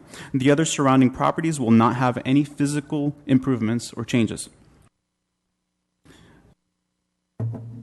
The main project site where the detached condos are proposed is currently zoned RG, residential garden.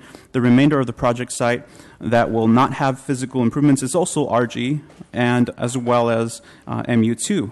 Properties surrounding the entire project site are zoned RG, as well as R1 and MU2. The proposed zone for all properties in the project is R3, high-density residential, and the proposed land use is multiple family residential. This is an aerial photograph showing the project site.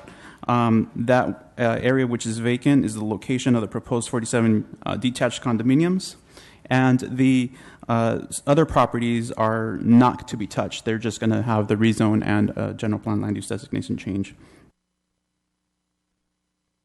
The 47-unit project will consist of a gated internal drive that loops around to provide access to all the units.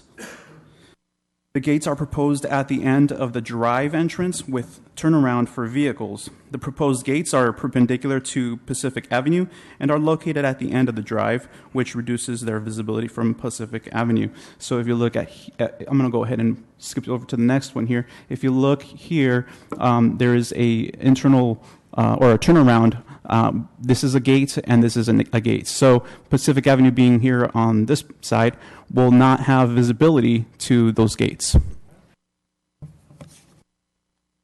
The project-specific plan will allow for the construction of 2-story and 3-story detached units with 2-car garages. The 2-story units have been strategically placed to minimize impacts on surrounding properties. If you look here as well, the properties that are gray in color up here and over to the front and to the right are actually 2 stories, and all the other ones that are yellow are proposed to be 3 stories. So again, it's to reduce the impacts to the surrounding properties.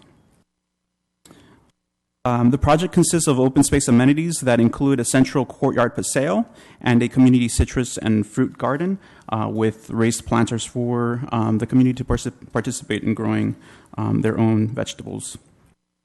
A total of 19 parking spaces will be located throughout the development.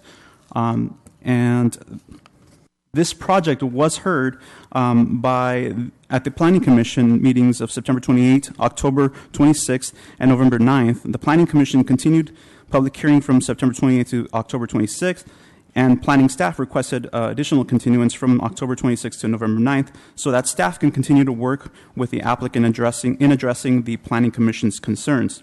One of those concerns was to provide safer access to and from the project. This slide here demonstrates what they're proposing to do. The proposal is to put a center median left turn lane. So as a vehicle exits the project, I'm going to go ahead and go back here. As a vehicle exits the project, they will be able to make a left turn lane protected with a center median. Now, the left turn will be restricted with signage, not only a stop sign, but also a limitation as to a peak hour. So there will be no left turn Monday through Friday, 7 a.m. to 9 a.m. and 4 p.m. to 7 p.m. The Planning Commission passed the resolution with a 3-2 vote, recommending that the City Council approve this project. 2 planning commissioners remain concerned and oppose the project.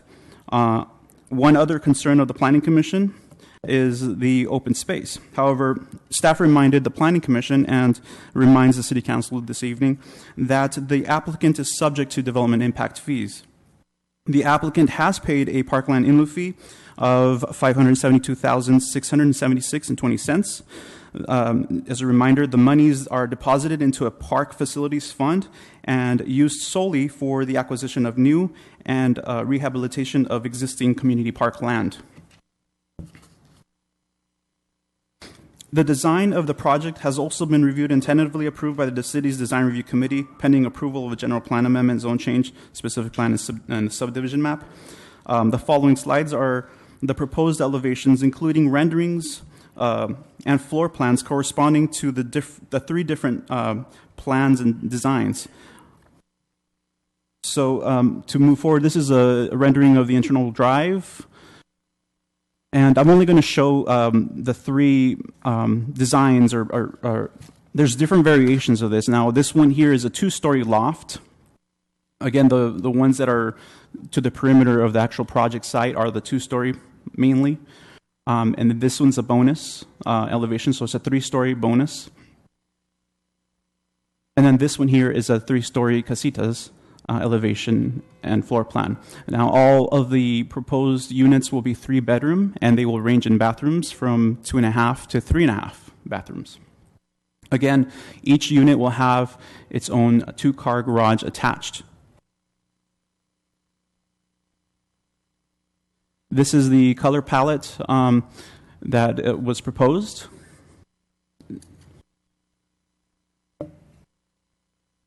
So, staff has reviewed the applications and has determined that approval of the general plan amendment, the zone change, specific plan, and tentative track map is in accordance with the goals and policies of the city's general plan. Therefore, staff and the Planning Commission recommends that the City Council open the public hearing and following public hearing, adopt the following resolutions, and introduce the following ordinance. Number 1, adopt Resolution 2016-158 entitled A Resolution of the City Council of the City of Baldwin Park approving and adopting the mitigated negative declaration of environmental impact for a general plan amendment, a zone change, a specific plan to facilitate the development of a 47 single-family detached gated condominium project, and for a tentative tract map, location 14837 through 14839 Pacific Avenue. Assessors parcel numbers 843-015-037, 043, 047, 059, 065 through 103, 060, 061, 062, and 105. The applicant, Cal 33 Partners, LLC. Case numbers AGP 118, Z555, and TM 73354, and SP 16-01. And number 2, adopt Resolution 2016-159 entitled A Resolution of the City Council of the City of Baldwin Park adopting the findings of fact and approve a general plan land use map amendment, a tentative tract map, and a specific plan to subdivide 4 lots into 48 for a 47-unit detached gated condominium project and 1 common lot within the RG residential garden and mixed-use 2 zones. The location 14837, 148 through 14839 Pacific Avenue. Assessors parcel numbers again 8438-015-037, 043, 047, 059, 065 through 103, 060, 061, 062, and 105. The applicant again is Cal 33 Partners LLC. Case numbers AGP 118, Z555, TM 73354, and SP 16-01. And 3, to introduce for first reading by title only and waive further reading ordinance number 1393 entitled An Ordinance of the City of the City Council of the City of Baldwin Park adopting the findings of fact and approving a zone change from RGPD residential garden plan development and MU2 mixed use 2 to R3 high density residential, and to apply the specific plan SP overlay to the property identified with assessors parcel numbers 8438-015-037, 059, 043, and 047. Again, the applicant is Cal 33 Partners, LLC, case number Z555. This concludes staff's presentation. First of all, before we open up the public hearing, bring back the mitigating part about the traffic, because that definitely, we want to make sure that gets packed down to the point where they can make a left turn. So we're just going to have a sign. Is that point out who has one of these laser? I have the laser here. All right. So let's point where the proposed project is at. Proposed project is here, and just to clarify, the applicant is here to answer any questions as well. Okay. But the project is located here on this side of the street, and the two locations for the signs are, there's going to be two restricted signs for the time frame, the peak hour, to be able to turn left. So they won't be able to turn left on peak hour. That's the restriction, along with a stop sign.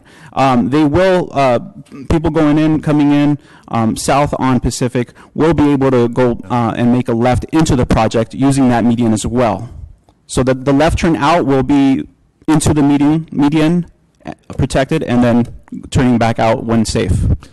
Okay, so, all right, so I'm seeing that. So, okay, those signs will be right directly across from this particular, and the reason I'm saying that, I met up with the residents this weekend, and that's one aspect, and hopefully will work, and of course we're going to enforce that.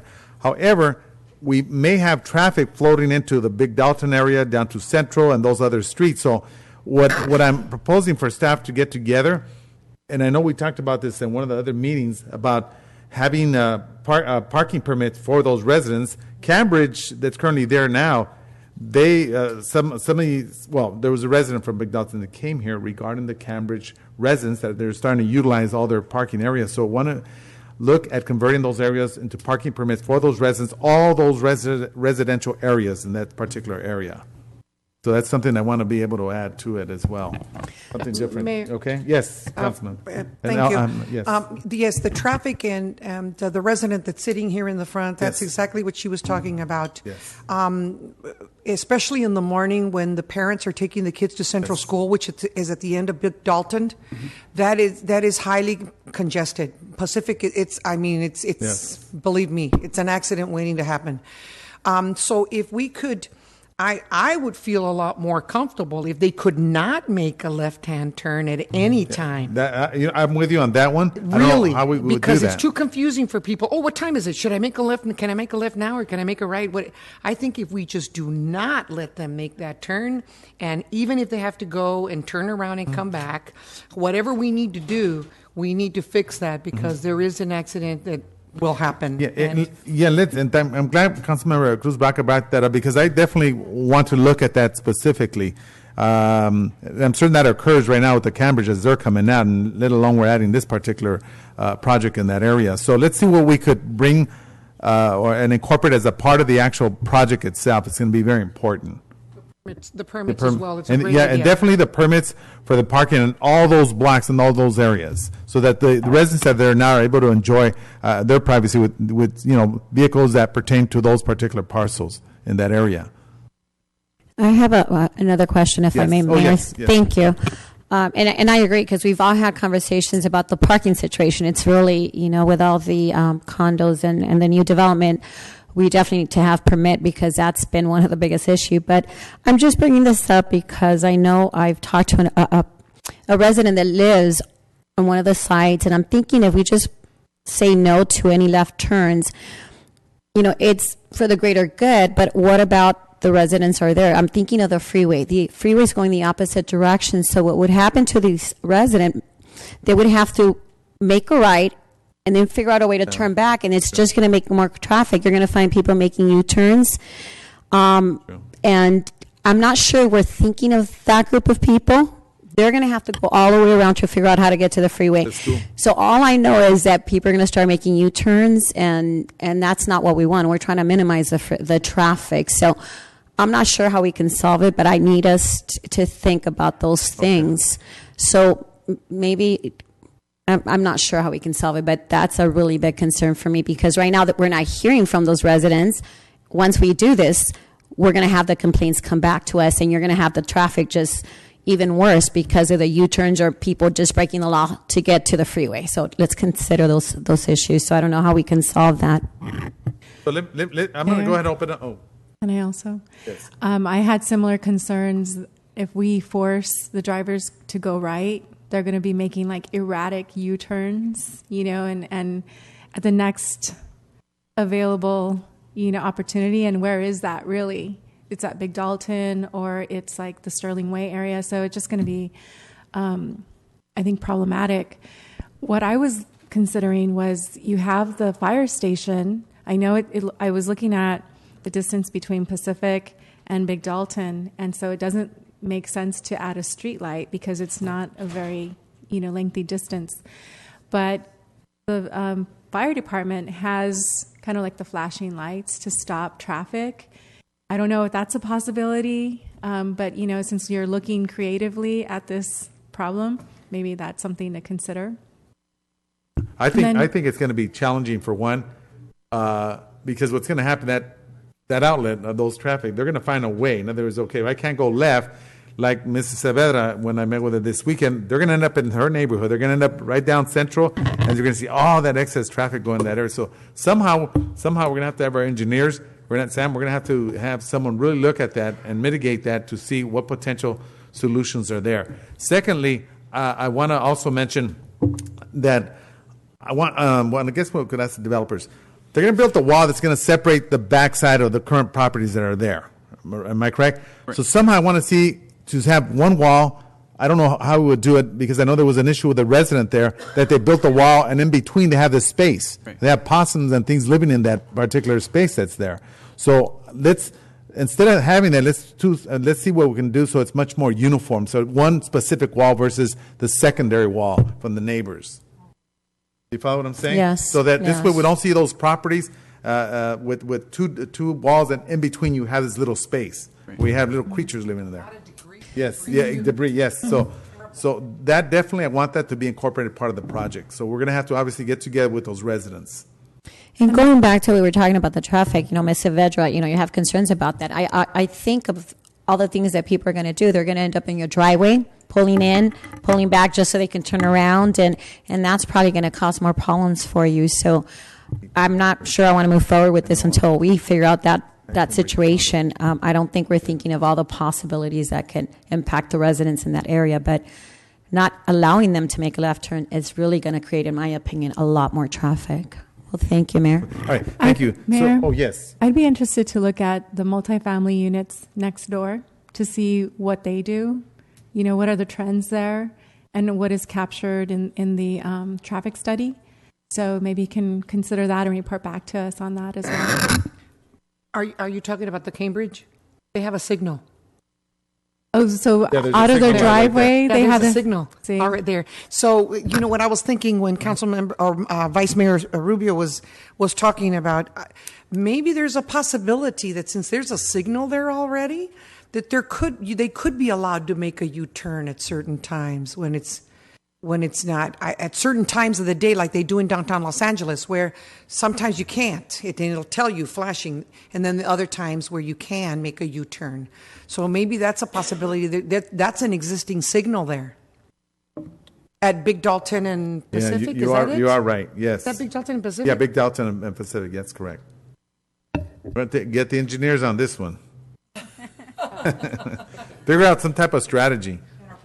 Yeah, and the police department, of course. Yes, absolutely. Well, you know what? All right, so at this point, I'm going to go ahead and open up the public hearing for anyone wishing to speak. And at this point, I will take those that are opposed, if you're opposed to the project or opposing opinions of Ms. Saavedra. Good evening.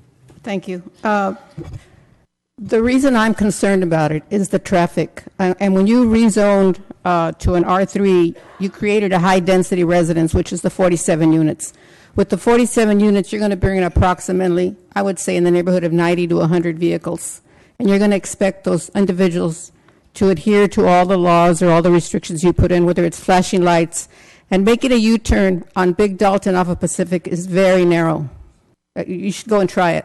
And the reason there's a light on Big Dalton is because there were accidents and parents couldn't cross their children from Central Avenue to going west.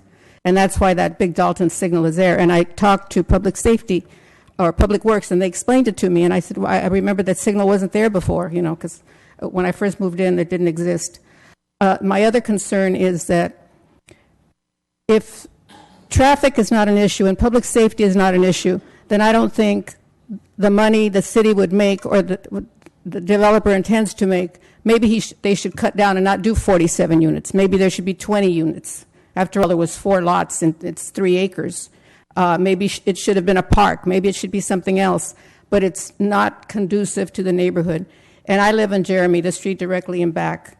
And when the mayor talked about the gully, well, when they built the houses adjacent to my property, they created 2 cinder block walls, and they created a gully, and I have possums, and the possums are considered wild animals, and you can't take them to animal control, and you can't kill them. I mean, they just are there.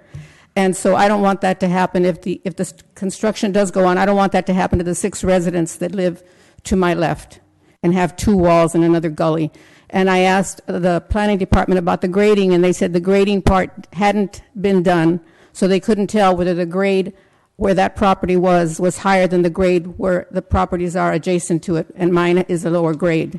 So if there was a flood, I guess I would be flooded. The other thing is, at one time, I think before the property was sold, they were renovating the ground and turning over construction and cleaning out whatever was there, and it created a dust storm. I mean, you've seen those dust storms on TV? That's what happened to all the residents, and we didn't know where all the dust was coming. And it's because it was such dry earth that when they turned it over, it just blew all over. And it also created an insect infestation because obviously the insects are underground and they're going to come up. So there has to be some mitigation for that if, in fact, the construction goes forward. The other part is that the hours of work. I would imagine that they're going to be working from 7 in the morning to 5 in the evening, Monday through Friday. There should be some consideration to the residents that live in the area, because not everyone goes to work from 7 to 5. There are some individuals that are at home. And the property adjacent to me, that resident has been there 40 years, and he's in his 80s, and she's in her 70s, as I. So I know that we're going to be around, and we don't need any more issues in our golden years that we're having. So I would appreciate some type of mitigation for the dust, for the drought concerns, for that property. But my biggest concern, to tell you the truth, is the traffic, because they're going to turn, if they can't turn left and they can't make the U-turn, or there's too much congestion happening, they're going to turn right on Big Dalton after the signal. They're going to go cross all the way down to Big Dalton. They're going to hit Central Avenue where the primary school is, and this is during peak hours, and they're going to turn right on Central to try and hit Puente, which is about 2 blocks down, to get onto the freeway or wherever they're going. So we have to really look at it, more carefully and just be a little bit more compassionate of the residents that are there now. But I applaud the mayor for saying permitted parking, because that would be fantastic. Thank you. Yeah. Thank you very much. All right, this is opposing the project.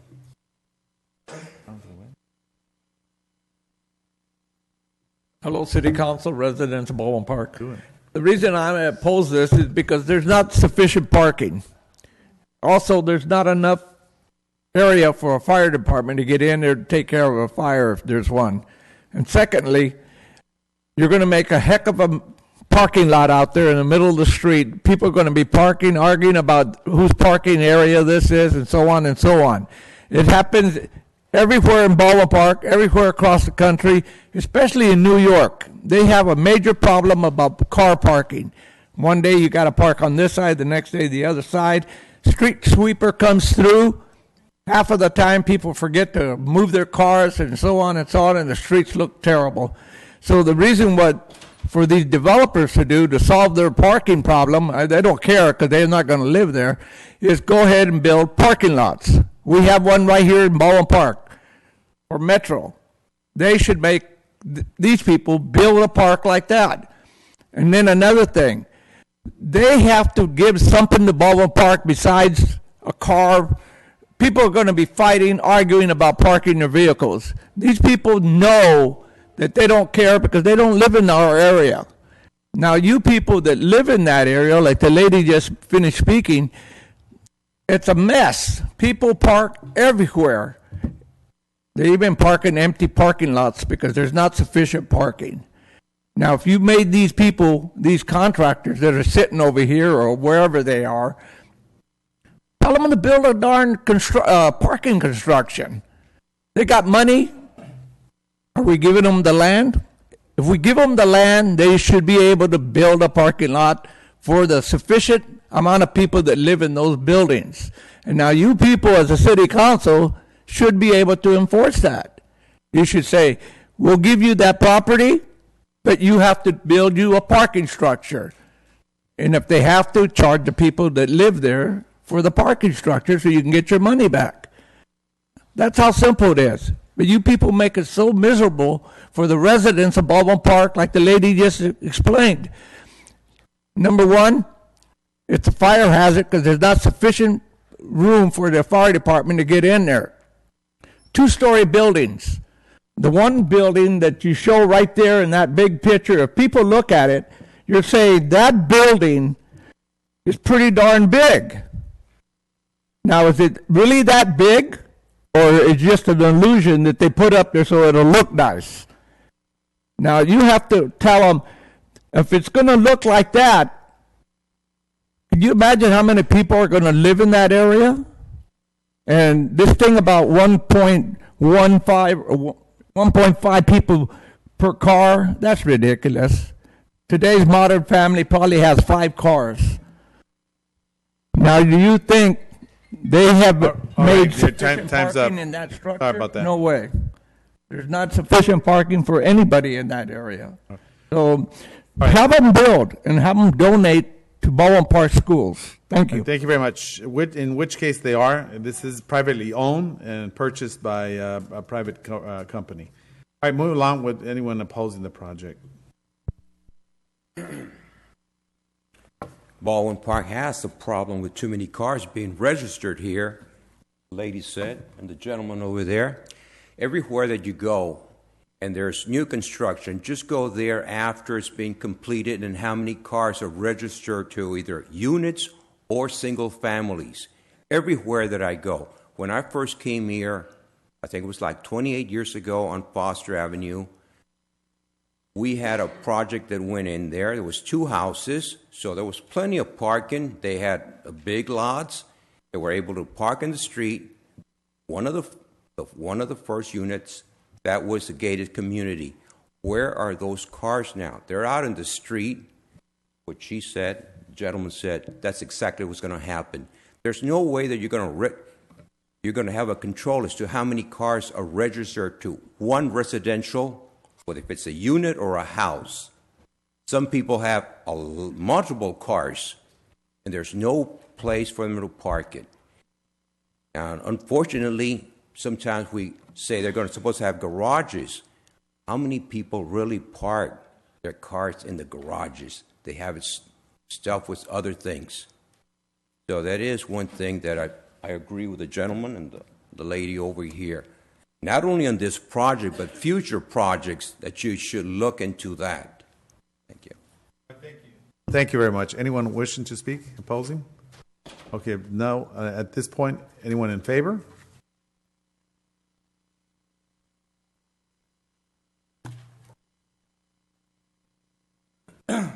David. Honorable Mayor and members of the City Council, my name is Jim Powers, and I'm here representing the owners of this property. Besides myself, we have our civil engineer and our traffic engineer here. We'd be happy to answer any questions that you might have individually. But just a couple of quick things that I would like to say. The left turn lane was a thought that we came up with to make it safer to go in and out of not only this development, but it could be used or would be used for people going into the church property and for the properties on the opposite side of the street. But the owners of the property, whatever the city would decide on, if they wanted that left turn lane, it's continuous. Cars can pull in there and wait until it's safe to move over.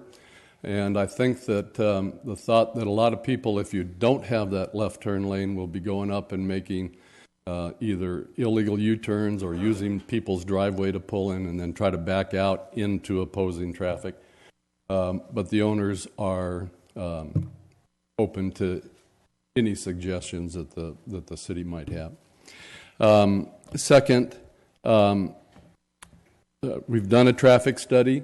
Both the traffic engineer and our civil engineer have been in business for over 20 years. They're licensed through the state of California, and they put a lot of time and effort into this study, and it's been reviewed by your staff and your traffic engineer. As far as issues with fire, in every city, all new development has to be approved by the fire department. In this case, it's LA County Fire. They completely reviewed this development, and in California, all new construction, whether it's residential, commercial, or industrial, has to have a fire suppression system installed at the time that it is constructed. So every residential unit will have its own water sprinkler system that is there for fire suppression that we didn't have in the past, but this project will definitely have that. We have done a dust control plan. In the past, the previous owner, if he was doing weed abatement, may have created some dust, but we have a dust control plan, and now with AQMD, everybody is required to post a sign on the outside fence that would state if any neighbor notices any excessive dust, there'll be a phone number for them to call 24 hours a day, and they can also call AQMD. We increased the guest parking by over 35% from what is required by the city. And in the CC&Rs for this development, it's very strict that everybody has to be able to park 2 vehicles inside their own personal attached garage. Again, I'm sorry, Mr. Paris, can you clarify how many parking spaces for guests there is within the development, please? Yes, Thank you. 19 spaces.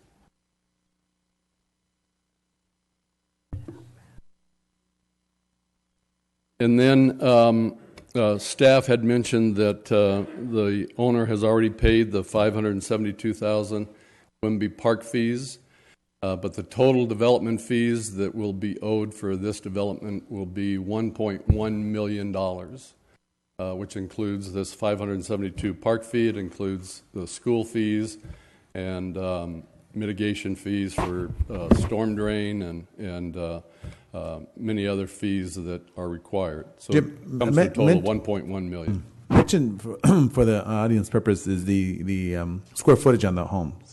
It ranges from just a little over 1,800 to 2,200 square feet. Okay. Pricing? I would say it would be in the $450,000 to $500,000 range. Okay. Alrighty. Okay.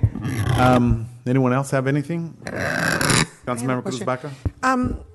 Would you consider, you had said a community garden, or Abraham did, right? Would you consider a pocket park instead? Yes. A community garden, I'm afraid that it will not be kept up. You always run that, like, who's going to take care of it? But a pocket park, it has, I think it would be accessible for the residents with children, or if somebody just wants to sit there and read a book and have a cup of coffee or whatever. I think a pocket park would be nice within the facility. We would be very agreeable to that.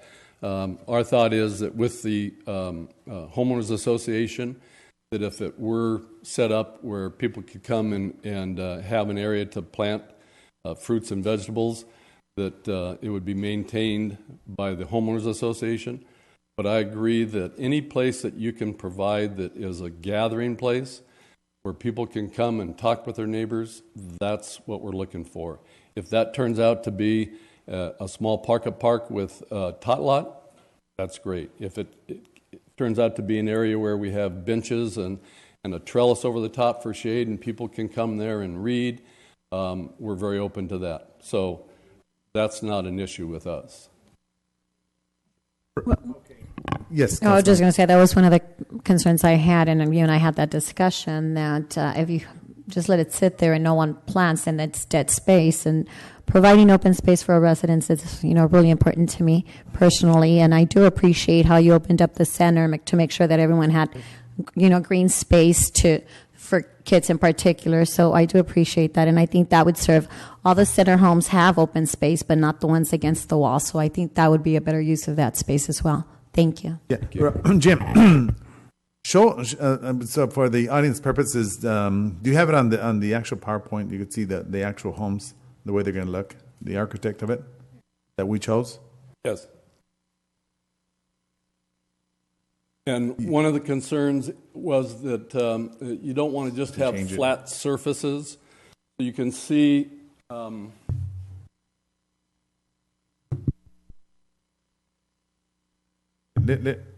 that along the sides of the garage, this is brick on these houses here to give some depth perception.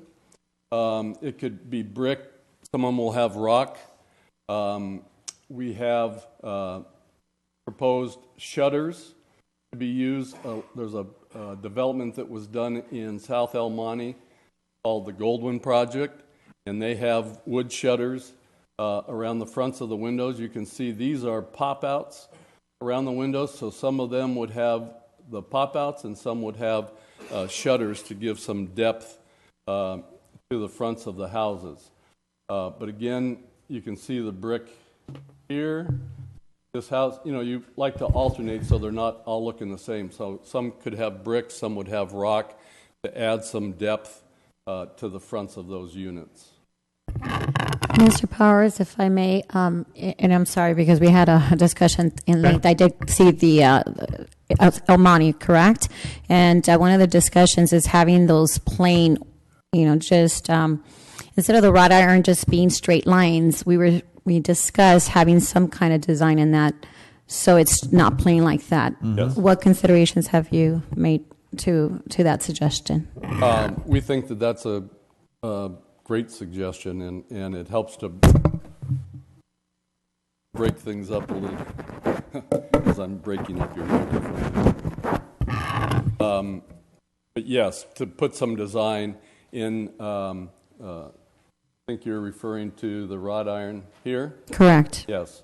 To put some design, you can see on this rendering here that there's some of the wrought iron comes up and curls around, and we're open to having wrought iron that has a spin to it, and some that have some curls to it. We're very open to that. That helps to break that up a little bit. So we don't want it to be the same as every one. We want it to use a variety of wrought iron designs. So as we discussed, this in particular just seems too bland for me. But of course, with the shutters and giving more design to each of the rails as different types of stone on the side, on the bottom, that would make it a lot more appealing. This doesn't work as it is, as I already shared with you. Thank you. I agree with Councilwoman Vice Mayor, sorry about that, Susan Rubio. I'd also suggested, of course, I don't know if you've gone by Duarte. They have, if you get on the 605 going north, exit off there, make a right on Foothill, and on the left side, they have a really awesome project, kind of similar to this, but I like that actual architect there. Are you talking about Huntington? Yes, Huntington, excuse me, yes. Have you seen that? Yeah, and they have... It's called okay. called Huntington Villas, and I went up and visited that and took 100 photographs or so. Okay, good. And really liked their walkway, and so the center walkway here with the benches and the lighting and places where people can stop and talk with their neighbors. We really liked what we saw at Huntington Villas. And then with the landscaping along the block wall around the perimeter, they have ivy growing up there, and we think that really adds some color and some variety to that and breaks up the stucco on that. Well, let me ask this: Would the council entertain that type of a? I mean, I just think it's a No, we've already had that discussion, and Okay, he's so we- willing to change some of Okay, those good. aesthetics because this Okay. just doesn't work for me. Okay. I'm sorry. Right. Thank I you. know that Yes. that was something that I had mentioned to you as well, the decorative features. And so it sounds like that's the consensus here. Yeah, And it's nice. I would like to continue the item and bring it back when you have the kind of the redrawn rendering so that we can see what you're thinking and have it more in sync with that Huntington project. This was something I think I had mentioned a few weeks ago, and it sounds like others have mentioned it here. So rather than approve a project that, we're not really sure what it looks like, and I think we all agree that it's a little bit bland for our liking, I'd like to bring the item back. Can we do it at the following meeting so this project could kick off?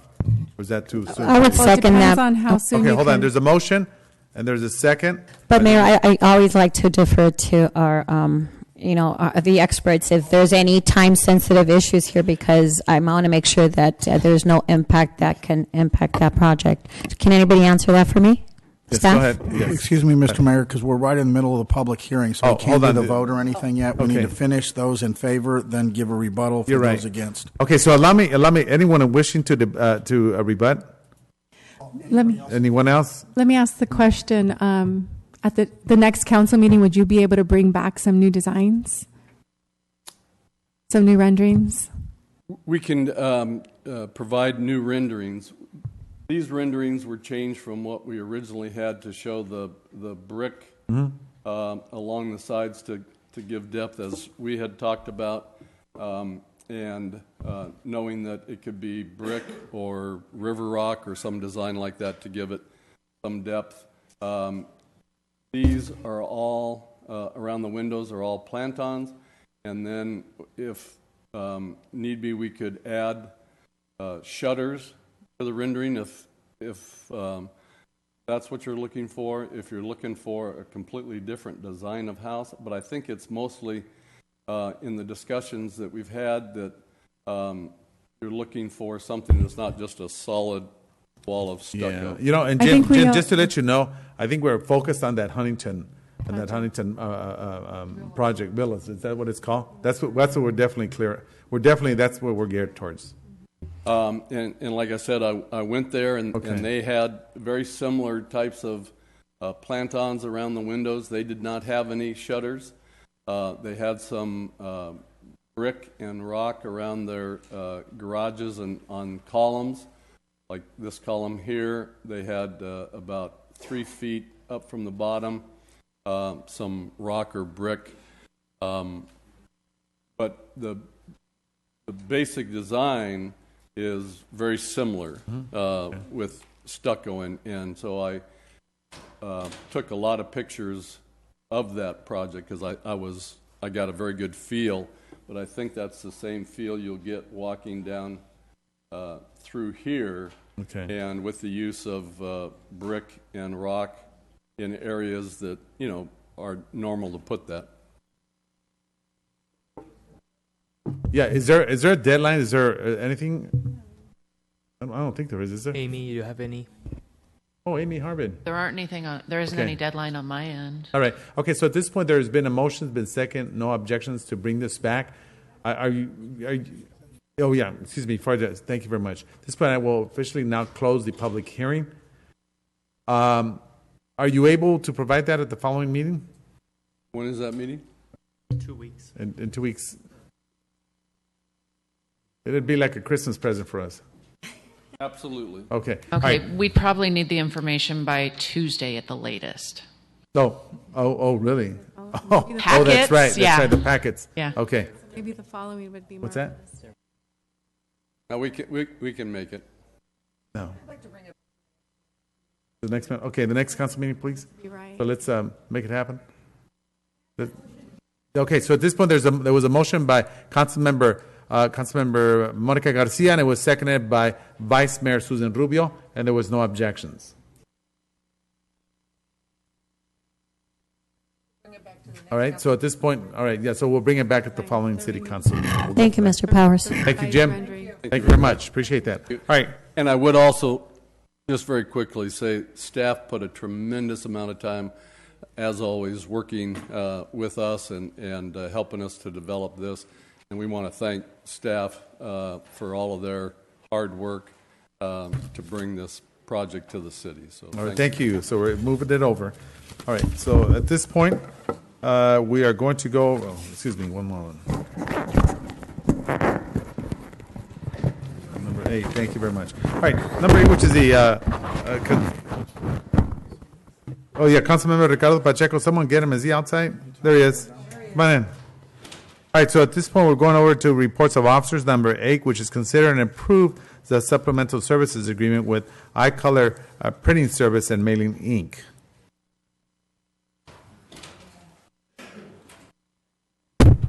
Is it? All right, so at this point, at number 8, which is consider and approve the supplemental services agreement with iColor Printing Services and Mailing Inc. Is that your BP? Excuse me? Yes. Okay, Mayor. This would be to continue publishing the Now monthly until the end of the next fiscal year. Okay. Correct. It is. All right, so at this point, I'm going to go ahead and make a motion then. Any objections? See none, so move. There's a motion. I made the motion, and it was seconded by Councilman Ricardo Pacheco. No objections. Item number 9, which is a request for consideration of proposed amendment to the contract between the California Public Employees Retirement System and the City of Ballpark, ending employees sharing costs of additional benefits to conform with the current practice and a memorandum of understanding with the local miscellaneous members. Adopt resolution number 2016-161 and introduce for first reading ordinance number 1392 authorizing the amendment. All right, so at this point, staff, do we have a real quick report? I can give a brief overview on this. This will update the PERS contract for non-safety general employees. Right. This is required by PERS. Last year, the City Council approved employee MOUs where the employees would pay their 8% normal cost.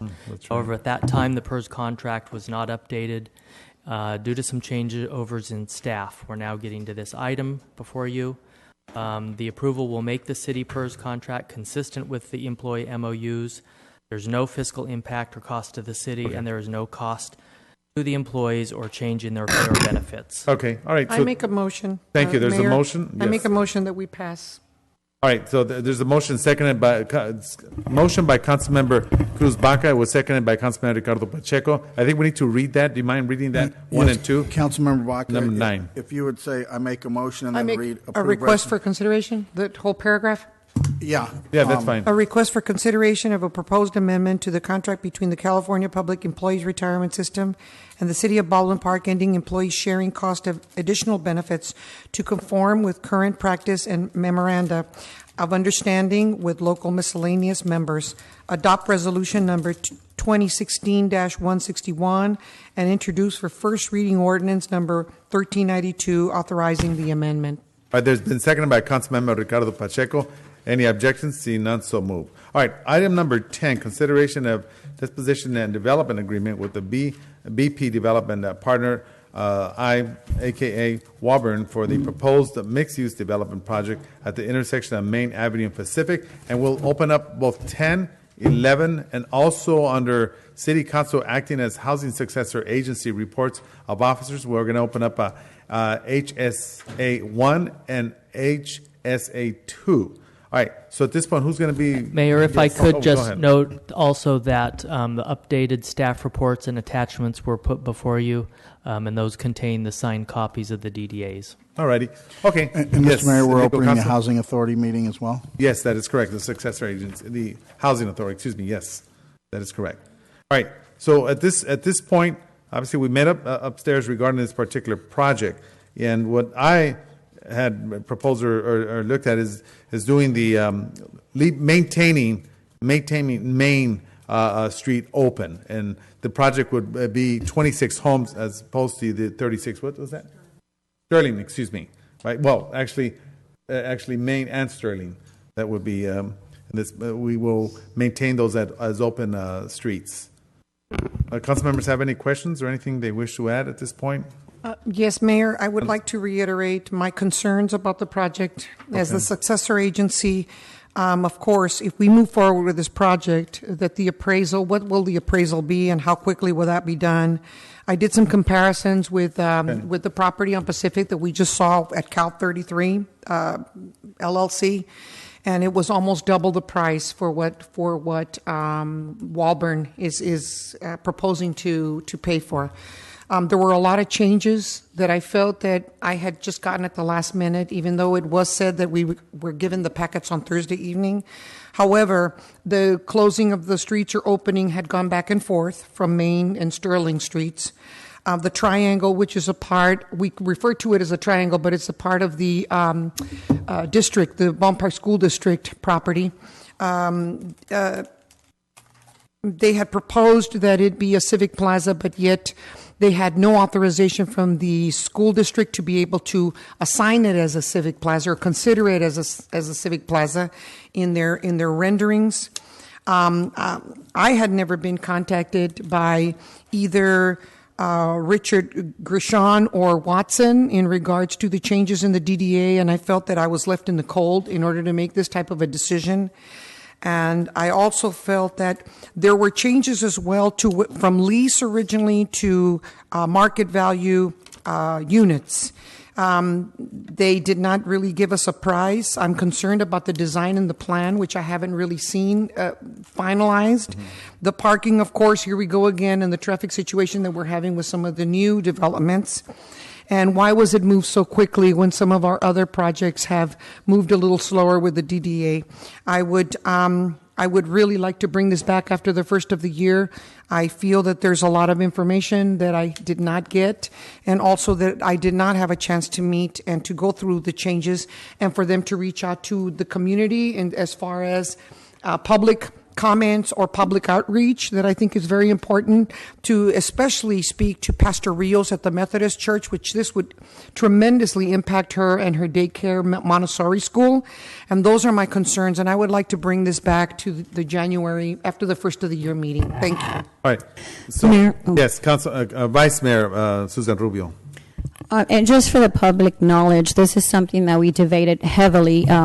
Prior to this meeting, we had a special meeting, so I went back and forth, and some of the members here did not have the privilege of being there to really listen to the discussion, which went on for quite a bit.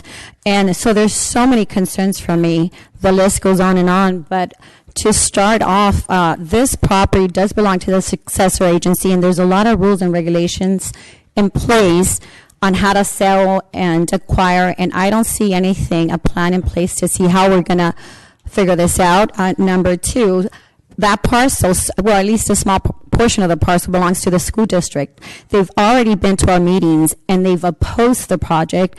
They said very clearly they will not transfer the property over to us, and they were very adamant about that. In fact, they gave us a letter stating their opposition. So I don't see how we would disrespect another agency here, which is the school district, and move forward with the project when they clearly told us they would not give us the parcel. And we work very closely with them on so many issues, and I don't want this particular issue to be the cause that breaks this relationship apart.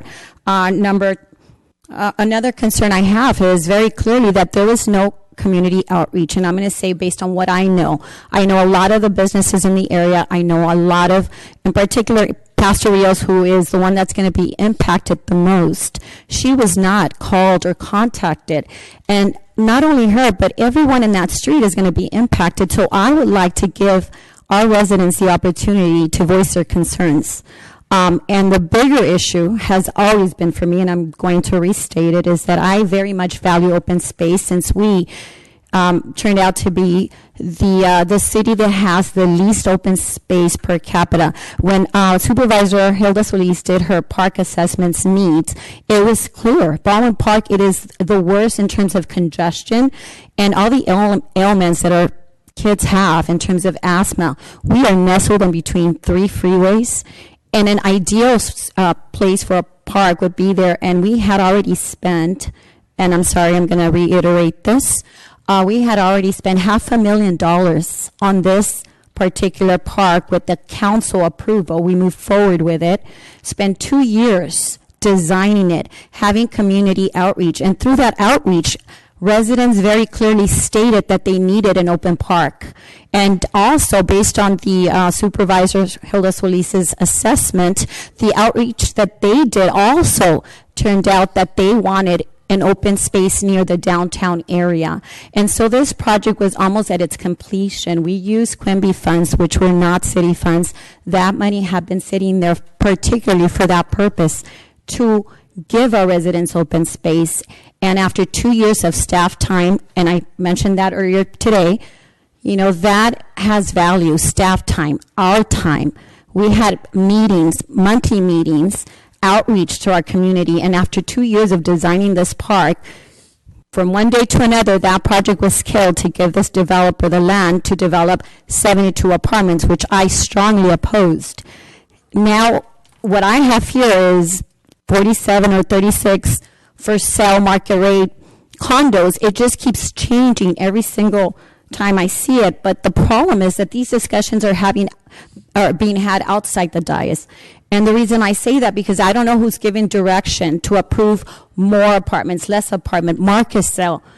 There's so many changes going on, and the people that make the decisions up here are absolutely unaware of all those changes. So I would like to know who's making the decisions for us. And lastly, if we did not want the park, which we already spent $500,000 on, then if we had intentions of selling this parcel, then we should have put it out to RFP and see what other developers would have given us more money. Someone stated that it's 1.2 was the assessment, I understand, correct? And that's the market rate. Well, across the street, there is a parcel that was $850,000 market rate, and yet we have a developer that offered $1.6 million. They were offering twice as much as the market rate value. So it is bad business for us to just allow this project to move forward and kill that ability to make twice as much money. Now, I'm not saying we will, but the reality is we haven't explored it. We haven't even reached out to anybody else to see if they will offer more money. Personally, I don't want a development. This is across the street. The idea was that we were going to have a civic plaza, not necessarily a park, because we do have a park that's nearby, but yet our seniors express to us during our outreach that they couldn't go to the park because there's usually, you know, football going on, soccer going on. That's not conducive to people, families coming together just to hang out, for students to come and read. And we had already planned this for 2 years, and it had an educational component to it. We were going to invite the schools to come. We were going to put the history of Baldwin Park in that center. And one of the issues that I have with it is that we are struggling with business, and we are struggling with tax dollar revenue. And the Metro had allowed us to make this beautiful plaza that would be inviting to outsiders. We don't get a lot of foot traffic, and that would have been the ideal location. We had designed a really tall sculpture with Baldwin Park with lights shooting out because the Metro goes right through it. That would have made people look. And we had already planned things like chalk competitions, art. We had created these beautiful pillars to allow the students from the high schools to exhibit their beautiful art. All these ideas were not even taken into consideration, let alone the $500,000 already spent. And from one day to another, this project is killed. Once again, if the parcel across the street was at $850,000, and that's the market rate, and a developer offered $1.6 million for that parcel, why would we allow somebody to move forward the DDA and offer market rate when we haven't even explored what the possibility is if we put it out for other developers to offer other ideas? If the council decides not to go forward with the park that I so strongly believe our kids, our elderly, and our community needs, then let's explore other developers that may offer twice as much for that land, just like they did across the street. So I would urge the council to really reconsider this. And once again, the decisions being made, and I say it personally behind the scenes, is that I was not aware of the changes. I had not been told about the closing of the street and then opening of the street. Once again, who is making these decisions? Where are they being made? And why is the council, who is responsive to the community, not being taken into consideration when these changes are being made. So once again, Mayor, I urge that we oppose this project. Thank Mayor. you. Thank you. Yes, Councilmember Cruz Baca. I do want to mention as well that I did mention at the previous special meeting that one of the things that concerned me is that they did not consult with the school district in regards to their property may be devalued, being that they're going to build around it. I do not want us to be left open for a liability, and that concerns me because if that is the case, that triangle, regardless of the size, is going to devalue in price, then we will leave ourselves open for a liability, and that concerns me, especially with the close working relationship that we have with the school district. And you know that it took many years to build that bond and that working together, that collaboration, which it didn't exist even 5-6 years ago. I do not want that to hurt the relationship that we have with the school district. Thank you. Thank you. At this point, anyone else? Councilman Ricardo Pacheco? Mayor, I would make a motion to approve the project. Approve and adopt resolution number 2016-163 and authorize the mayor to execute the agreement after a final review by the city attorney. And I'll second that. And I would like to just mention, a few comments. As I've stated before, I was appointed to the Planning Commission in 2001. Let me see, Mayor Lozano, Councilmember Ricardo Pacheco were council members even at that time. And I know that the city was very interested in developing a specific plan for our downtown area. And we were looking at, revitalization, transit-oriented districts. We were going to conferences across the U.S., sharing information with others who had focused on a mixed use, bringing back that mixed use downtown that was being successful in many jurisdictions. And it was something that I think we were very excited about and that we rallied around. But the feasibility, it was almost a matter of when will this happen? Because, yes, we had Community Redevelopment Agency. It was in existence at that time. But there were still challenges in bringing developers and these types of businesses to our downtown area. At the time, along the I-10 corridor, there was a great interest for regional type commercial centers. But our downtown area was just kind of, neglected, and it wasn't because of a lack of will. It wasn't because we ignored it. It was simply the economics. When I was elected to the city council in 2007, one of the first things that I did was I went with our CEO, invited some developers, drove around the city looking at opportunity sites. This was one of the opportunity sites that we looked at right across the street here, at Main Avenue and Sterling Way. And the response back from some of these developers was it just wasn't viable. The numbers weren't penciling out. It was an awkward parcel, and it just wasn't going to be viable. So the idea that we've identified one developer and ran with that one developer is false. And I know that Mayor Pro Tem Susan Rubio was elected to the council in 2009, and so she may not have been part of the discussions that we were having with developers looking at these opportunity sites. Councilmember Cruz Baca was elected in 2013, so that was more recent. And I know that you, at that time, in 2013, you started to look at a plaza. If you ask me, that was highly underutilized, completely that would not be the best utilization of that site. And going back to my days as a planning commissioner, going back to my early days as a council member, you would see that my actions support the statement that I make. It would be an underutilized site as a park plaza. You also talk about the open space. Absolutely, Baldwin Park, we need open space and we need park space. And that's why, one of my priorities has been to focus on Walnut Creek and the revitalization of Walnut Creek. This council has focused on the revitalization of parks across the city. And we're also talking to the school district about where in the higher need areas, such as near Target, such as near Merced, and also the Walmart shopping center, where there would be opportunities for a joint use so that we can create pocket parks, perhaps, through the use of like Jones Middle School or some of these other schools. And so we are attempting to bring more open space and more park space to the city, but across the street, that was not identified as a high need area in that needs assessment that was conducted by the county. And so once again, we are here. We have been working as a city. We've been working on a transit-oriented district, on mixed use, a revitalized downtown, disposable income to really lift up our downtown area and, make it beautiful. And so that's the reason why I support this project. And I would like to add to the motion that Councilmember Ricardo Pacheco that you made, I would like to add that we identify the number of units that will be approved. So 26 units and, with Sterling Way open, just kind of... And Main. Yes, well, Main, of course, and Sterling Way.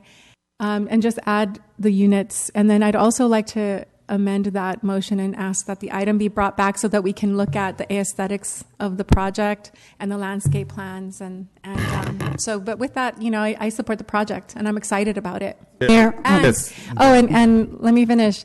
I also agree that, community outreach is very important. And so, definitely move forward with those community outreach efforts that you have prioritized in other communities. Yeah, Councilmember. No, I'm sorry. Can I? I have some points to make too. Fine. Thank you. Fine. I'm so sorry. I'm sorry. Councilmember If I may be in line at some Hold point. on. Okay. All right. It's fine. Mayor, I had asked you for the floor. Thank you. Well, first of all, I can appreciate what you did in 2008, Councilmember Monica Garcia, but I can assure you 2008 was the worst economic downturn that we had, if we all can remember that. So at the time, trying to entice developers to come and invest in our city was almost an impossibility. Here we are years later, and again, as I stated earlier, land across the street is $850,000 market rate value, and yet someone offered $1.6 million. That is the times we're living in right now. In your discussion about wanting mixed use, and that was the plan initially, I've heard you say mixed use 3-4 times, I believe, and I need to remind everyone there is no mixed use in this project. So if that's the intent, and it's not fulfilling your vision for this area. Once again, you very clearly stated you were around 2 years prior to myself, and perhaps I wasn't privy to those conversations. Yes, you had 2 years prior to me coming on the council to make use of that land. You had 4 years prior to Councilmember Cruz Baca coming on board and using that land, yet you chose, I think it was 6 years later, after we had already spent $500,000 on that land, and we had already spent so much staff time, so much money, just in so many ways, to decide that now you want that land. Again, 2 years prior to me coming on board and 4 prior to Councilmember Baca, and it took us 2 years to design it, so that's almost 6 years. And so I still believe that's a gift of public tax dollars, because if we are not exploring the possibility of another developer offering more money, I think we're robbing our residents of that potential revenue. And you keep saying mixed use. I'm sorry, if anybody can correct me, there is no mixed use. It's just going to be dense housing to add to the room that we just have next door, and they're exploring the corner.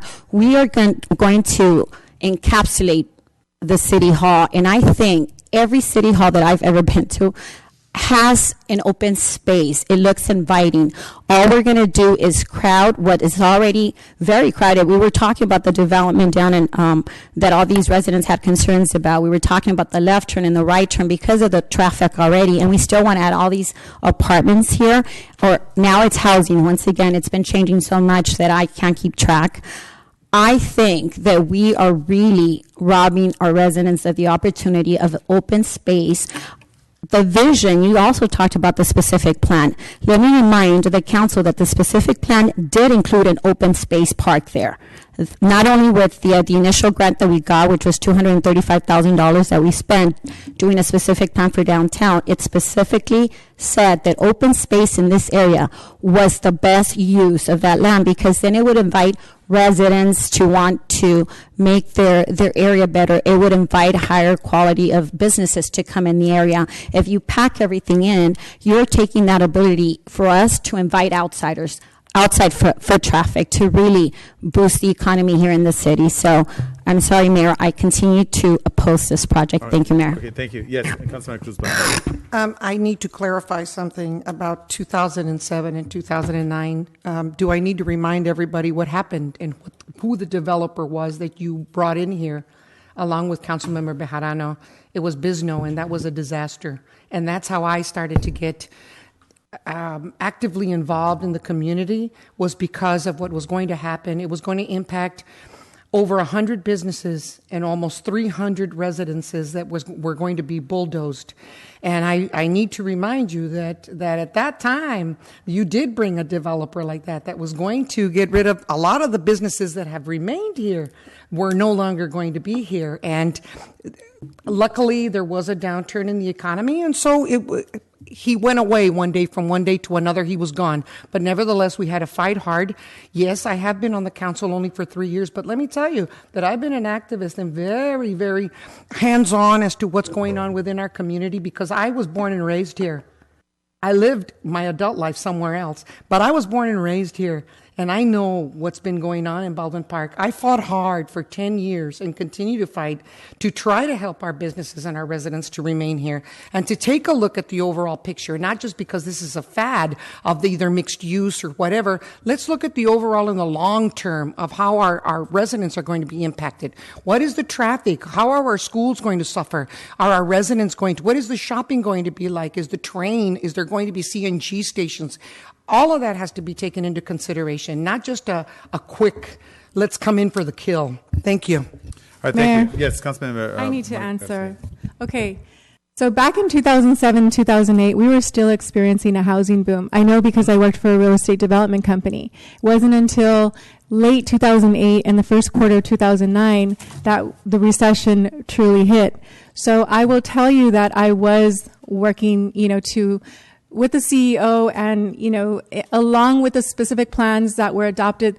You referred to a specific plan as if this was the only specific plan in the city. There were several specific plans prior to the most recent, and they all were consistent about bringing mixed use, a revitalized downtown area. Never did it mention a park, not until recently. In this most recent, of course, the political will at the time was a park. That has changed, and it's because the park is going to cost about $3 million, which we don't have. But I also want to say that some of the developers that we were talking to were like Trammell Crow, Historic Preservation, a nonprofit that had worked on some beautiful projects in Pasadena. Different developers had come and looked at the site, and they felt that even in the good times, it was not a viable site.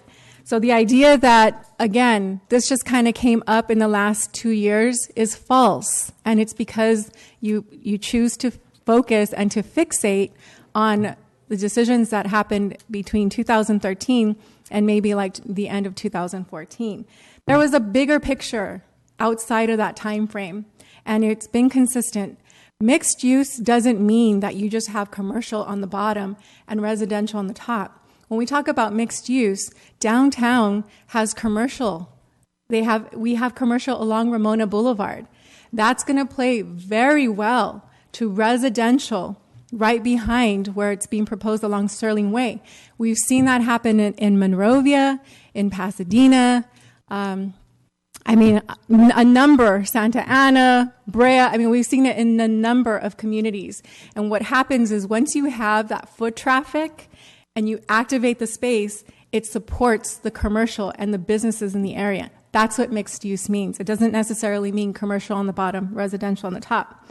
Now, as far as what you're referring to, let me remind you that during that project, Bisno wasn't considering this specific site.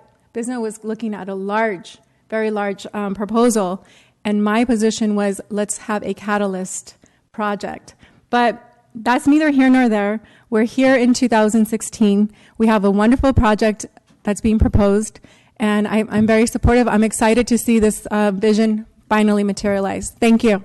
All right, so at this point, we're going back to the original motion by Councilmember Ricardo Pacheco, and it was seconded, I believe, by Councilmember Monica Garcia. Are there any objections? Mr. Mayor, Yes, we- hold on, one moment. Legal counsel, go ahead.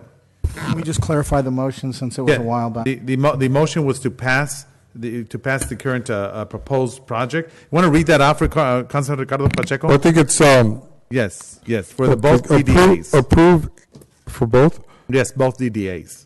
Approve and adopt resolution number 2016-163, and also 2016-164, and authorize the mayor to execute the agreement after a final review by the city attorney, and then Councilwoman. There are specific areas that Councilmember Monica Garcia wanted to amend, which is reference to the actual status of the actual number property. of units per 26. site, and also if we can have the item come back to us for the actual architecture of the project and the landscaping plan. All right. Okay, and also that it's going to be the street will not be vacated. Right, we're using the project. Yeah, both Main and Sterling Way will be maintained. Will be maintained. Will remain open. Okay, and so you want the project? Well, they do come back in the form of. This is going to come. It's going to come back. This item. Yeah, for the aesthetics that's being proposed. For the architecture, the landscaping plan. Okay, how is that different than the? Yes. However, we are approving both of the DDAs as you read. Okay. That's going to be passed. All right. So there's a motion. It was second. Any objections? Yes. Okay. One Yes. objection. Madam City Clerk will take roll call. All right. This is to go ahead. Yes, to approve. That's correct. Yes. Yes. No. Well, I want to make a point first and foremost. Councilmember Monica Garcia said that it was a political will at the time that suggested an open park in that area. Let me remind you that it was Ames who suggested that park, and everyone knows here that for the last 6 months, Councilmember Cruzbach and I have been opposing constantly, publicly, and they suggested it. That was brought by Councilmember Ricardo Pacheco and yourselves.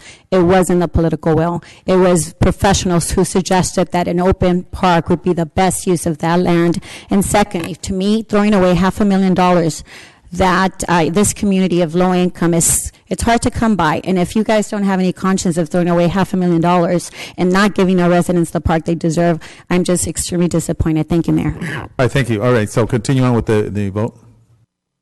Yeah. No. Yes. Okay, so the motion passes 3-2. All right. Okay, so at this Mayor, point, yes. real fast. Yes. We have to stop, and like I said before, when it concerned the billboard issue, we can't continue with projects for 2-3 years, and then all of a sudden, because the politics up here on the dais has changed, we decide that we don't want that anymore, like spoiled children, and now we're going with somebody else. For whatever reason. I'm not saying that this project is not a great project or a good project. It could be great somewhere else, but not there. We had worked almost 2 years on the park, and no one came forward and said no. We had all agreed, including you, Mayor. You announced Right. about the park in several of our concerts. I have said that, and I'm repeating myself, but I'm just clarifying for the record that this had been agreed by at least 3 of us about this park. And now, because of whatever climate has changed or because of a campaign or whatever, now all of a sudden, forget about it. We spent too much money when everybody had agreed from the very beginning. Everyone had seen plans for that Civic Plaza. And it wasn't $3 million. It was going to be done in phases. It was not, it might have at the end cost $3 million, but the beginning of it was going to be $1.5 million, which we had already had Quimby funds and grants. And now with Measure A passing, I spoke to Supervisor Solis the other day, and she said that she would be glad to help us with more funds in order to finish the park. Thank you. All right. Thank you very much. All right, so at this point, we're going to move along, and we're going to go to the the council member requests. The one I have is a request by me to discuss reconsideration of retention of Kaufman Law Firm and personnel investigation. I brought that up because at a previous meeting, it was brought up that we retained this particular law firm, and I called for an emergency meeting, and since both of the council members are cards, because I called it at the last minute, and I excuse you, and we voted, and you were both excused, because of course, I took responsibility when you stated publicly that you did not want us to hire the firm. No, that was after everyone said that we would not. That was only after I was shot down about mediation. I had brought up even Pastor Flores and Pastor Jackson because I felt maybe it would be better not to bring in Father Mike, who Pacheco and I attend the church. I thought, let's just leave the church out of it. And let's bring Pastor Flores. I know that Pastor Flores helped you and Marlene, Mayor. Yes, and I admit it. And I know everybody's. And the that reason was why a great thing. So we could agree upon that versus spending $20,000 to $25,000 on having a law firm come in there and interview both you and Councilmember Ricardo Pacheco. There is really they have no authorization, no power whatsoever, other than that say he said, she said. So that's the reason why I don't want that. And there's no prosecutorial, let me say that, no prosecutorial power that's going to be based upon this particular two investigations. So my suggestion at this point would be that we utilize Pastor Flores. He's very neutral. And again, yes, both Councilmember Marlene Garcia and I had a major conflict, and he volunteered to mediate. And that's what we did, and we're still friends to this day. So I'm hoping we can do that. But Mayor, in all due respect, I don't think it's your decision. No, but I appreciate your input, but it is not your decision. The allegations against me are very serious. I understand. And I really do believe that we need. I gave a chance for the mediation, and I was shot down. But who shot you down? I don't understand. Councilmember Pacheco said no, that he did not want to have the mediation. Mayor, I need to. Hold on, allow her to finish. I'm after Ms. Kuzbaka. Hold on, allow her to finish. So I want to move forward with the investigation. I think that this has gone on far too long. This is very serious, and we need to clear it up. An investigation with an attorney? With an attorney. And you know what? I'll be honest with you. Kaufman? You know what? I'm going to oppose that we spend $20,000 to $25,000 for a law firm to come in and interview both you and Councilmember Ricardo Pacheco. I know that both of you took action. There was a report taken by the police department. So again, at the end of the day, there's no prosecutorial powers by this particular law firm, whichever it may be, that you would choose. We're talking about taxpayers' money. That's a good example. So I just want to make sure that I think that you should reconsider. And let's look at another neutral group, whether it be a group of individuals that you could suggest. Mayor, I'm sorry. That was given a chance, and I don't think it's up to you. I'm going to vote, so it's going to be up to me. Okay, but I want for the record to show that I feel that I'm not being protected. I'm not being protected at all. I wrote a letter in March. And everything was swept under the carpet. Then I finally, after it persisted up here on the dais, and everybody heard, there's videos that show the type of language he was using and the insults. And I'm sorry, Mayor, even you have brought up personal things about my family and my life. This has nothing to do with the agendas. I had asked on many occasions for this to stop and for us to not disrespect each other anymore. I was not listened to. It got to the point where Councilmember or Vice Mayor Rubio was even being attacked as well. I really do believe that this needs to investigate. You did not want the Roberts rules. We were shot down, so we couldn't even have order up here because of that. So, Monica, you can go ahead and laugh because it hasn't happened to you. But I find these allegations very serious, Mayor Lozano. This is not something that you fool around with. I am sorry, but okay, Mayor. Please allow me. Hold on, then I'll finish. I haven't finished. I just want to. You have not. I'm sorry. So please, Mayor, make a statement, Mayor. Go ahead, because I have the floor next. That's not true. Mayor. No, Mayor, you know that I asked for the floor. Wait, hold on, Mayor. See, this is a kind of floor. Allow her to finish. I think it's wrong. Hold on, but just allow. I know, but just allow. I wasn't. Go ahead, Vice Mayor. I have the floor next. That is incorrect. I've asked for the floor several times, and this is why we should have adopted the Roberts Rules of Order, and we and council member and I chose to adopt some rules so we can have decorum up here, and it was shut down. Let me just make 3 points. Number one, you called an emergency meeting knowing that I was out of town and Councilmember Baca was out of town, and I think we've never, at least in the history, I've been on the dais 10 years, I've never seen a meeting take place when all 5 council members could not be there. So I think, number one, that's inappropriate to call an emergency meeting. Number two, an emergency implies an emergency. An emergency is not trying to reconsider something that was voted on 5-0. That's not an emergency. So that meeting was inappropriate to begin with. And last, if any employee of this organization or any organization would put a complaint in, we wouldn't think twice of taking care of that employee because there's serious allegations.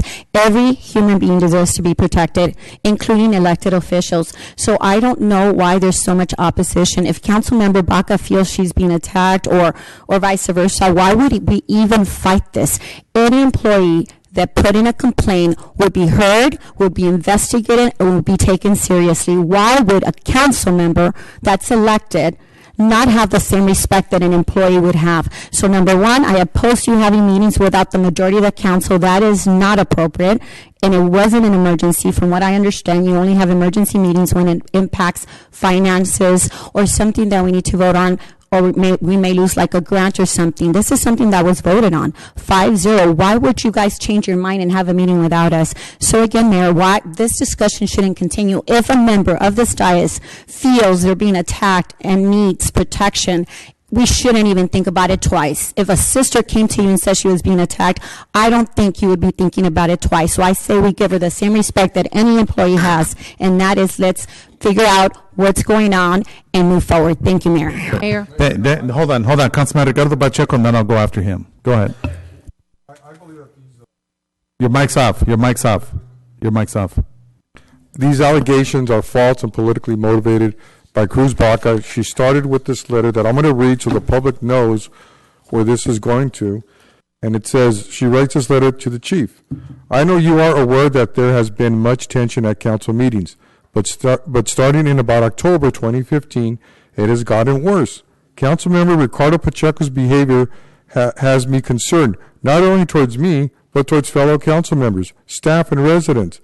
His aggressions, verbal outbursts, name-calling, and disrespect is escalating. Everything he's bullying, interrupting, and having outbursts. On February 17, after closed session, I was questioning some of the decisions pertaining to reorganization of the community development after Mark Castaneda was let go. He yelled at me and said, this is how I want things done, slamming his fist on the table and continued to talk over me. On our way, I asked him to please show some respect because I did not disrespect him. He shouted that I would do anything I wanted to, shut up, and call me a corrupt, dirty politician. He shoved me out the way and exited through the door. I know he had anger management problems in the past. I would be very much like for the matter to be looked into. I believe he has attended this ethics seminar and protocol, especially after being an elected official for more than 18 years. Now, we can ask the council members here. I mean, and any of them, well, you say there's witnesses to what you're saying. Okay, no council members here have complained. No staff has complained. So your first statement is already not true. Everything that you're saying was said up here in the diocese. The whole public would know that if I'm harassing you or verbally from here from the diocese, I mean, I can't even reach you. You're way on the other side. But let me read my response. The chief gave me a letter that you wrote, that's Cruz, in March 1st, 2016. You stated that there has been tension since this past November election. The only tension that may exist was created by you when you made false claims against Mayor Lozano in order to try to get elected mayor. You lost the election, and now you're making false political allegations again against me. You seem to say that I've been aggressive, made verbal outbursts, and participated in name-calling and disrespecting other council members and staff. That is completely false. I've never done any of those things to fellow council members or staff or anyone else. It is unfair for you to make those false statements. If you really believe those things to be true, which they are not, you should identify the staff members you claim I have done these things to so that the staff person can speak for themselves. And we can resolve these issues once and for all. You must name the staff members and when that allegedly said to them. There is no such staff member. I find it odd that no staff member has made any of these complaints and that you are the only one making making the complaint supposedly on behalf of staff members. Either you need to name the phantom staff members so that they can speak for themselves, or you need to stop spreading the lies against me for your political benefit. The same is true for fellow council members. Who is that you claim I have done this to? Mayor Lozano, Monica Garcia, Susan Rubio? You need to name the council member and identify when I did this alleged act. And what was the alleged done so that this can be settled once and for all? Making these false and vague accusations is nothing more than underhanded, dirty politics and attacks against me. This is wrong. It has been obvious in recent council meetings that you are upset that you lost the majority and you can no longer dictate policy, and you are now focusing on your anger towards me in order to retaliate against me by making false and self-serving allegations. Regarding the statements attributed to me in your letter and supposedly said in closed session, they are completely false. I have never made those statements to you that are in your letter. I never shoved you and I never yelled at you. We do disagree politically, and that is not inappropriate for me to voice my strong opinions in closed session when I strongly disagree with you. It appears as though this entire letter is a self-serving document by you designed to set false records of what really happened.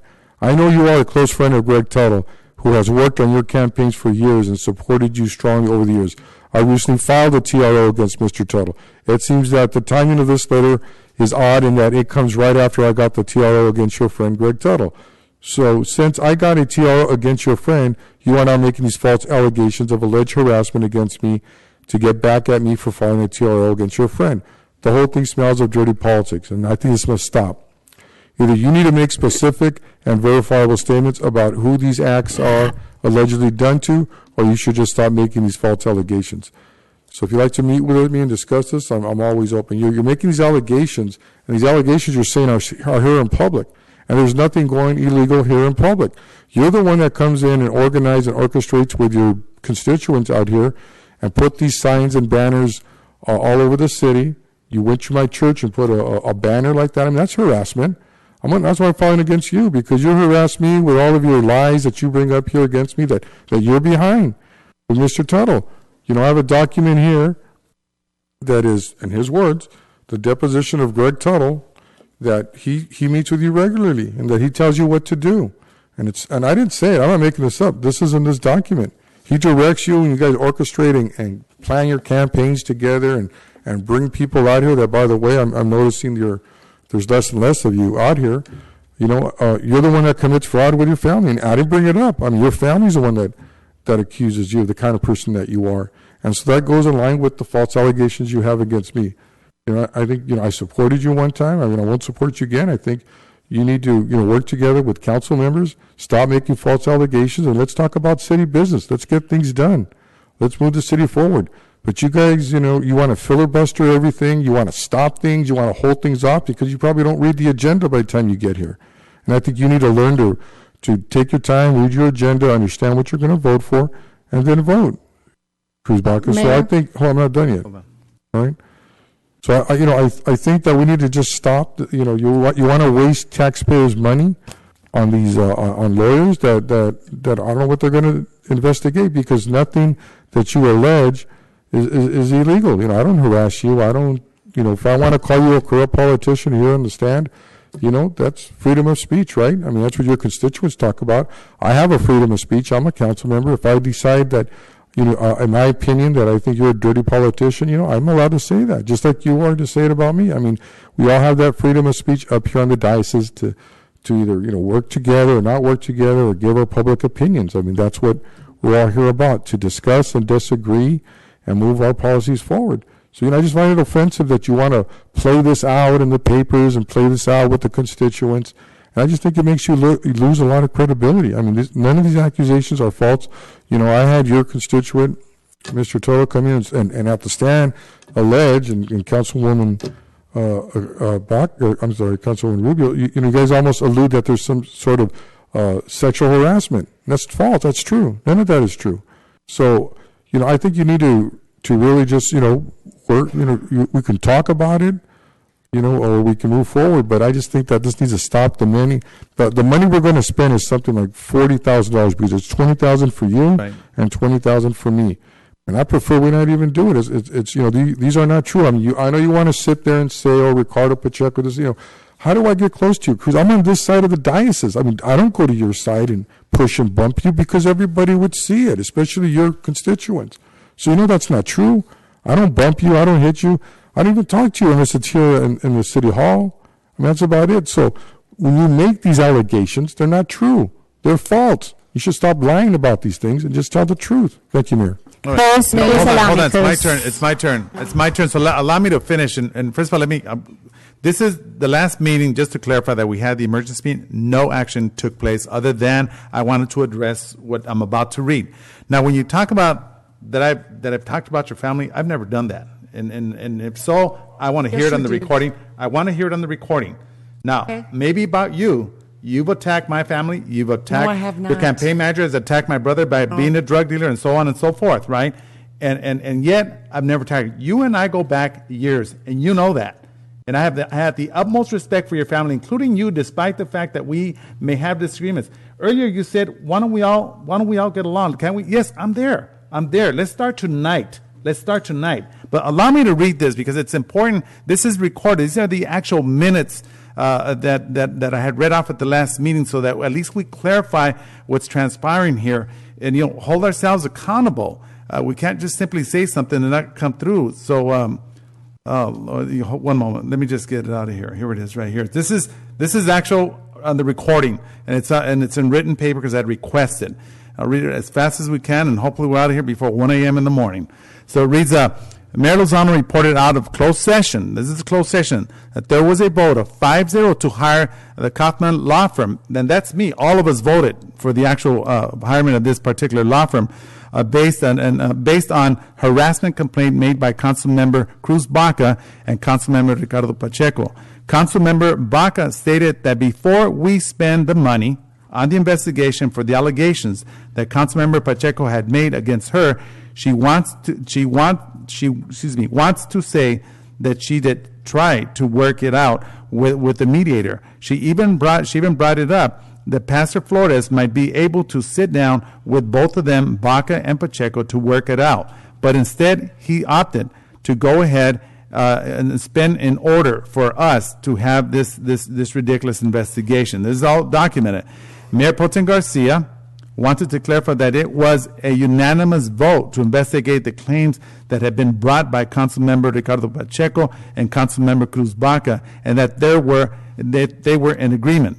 Councilmember Baca stated that all council were in agreement today, but when all this started a month ago, she did bring up the fact that Councilmember Pacheco, could try to go to a mediator or counselor to try to air out their differences and to learn to respect each other on the dais, as of course she was shot down with that idea and practically laughed out of the room by Councilmember Ricardo Pacheco. That's what you stated. Mayor Manuel Lozano stated, if you are willing, this is right here in the public, so what was discussed earlier was in closed session, but you brought it out. So Mayor Lozano stated, if you are willing to have that mediator, let's do it. That as opposed to the $20,000 that's going to be spent on this. Councilmember Baca stated, I agree, Mayor Lozano. Do you want to? Because Councilmember Baca, again, I agree, Mayor Lozano, because you said something totally different up there, meaning a closed session. So at this point, Councilmember Baca, no, Mayor Lozano, this is the point. Then I will. Then let's do this, Councilmember Pacheco. This is not agendized. This was in closed session. There's a lot that the public is not hearing, and I think it needs to be brought back before we come back outside, because you are not telling the truth, Ms. Cruz Baca.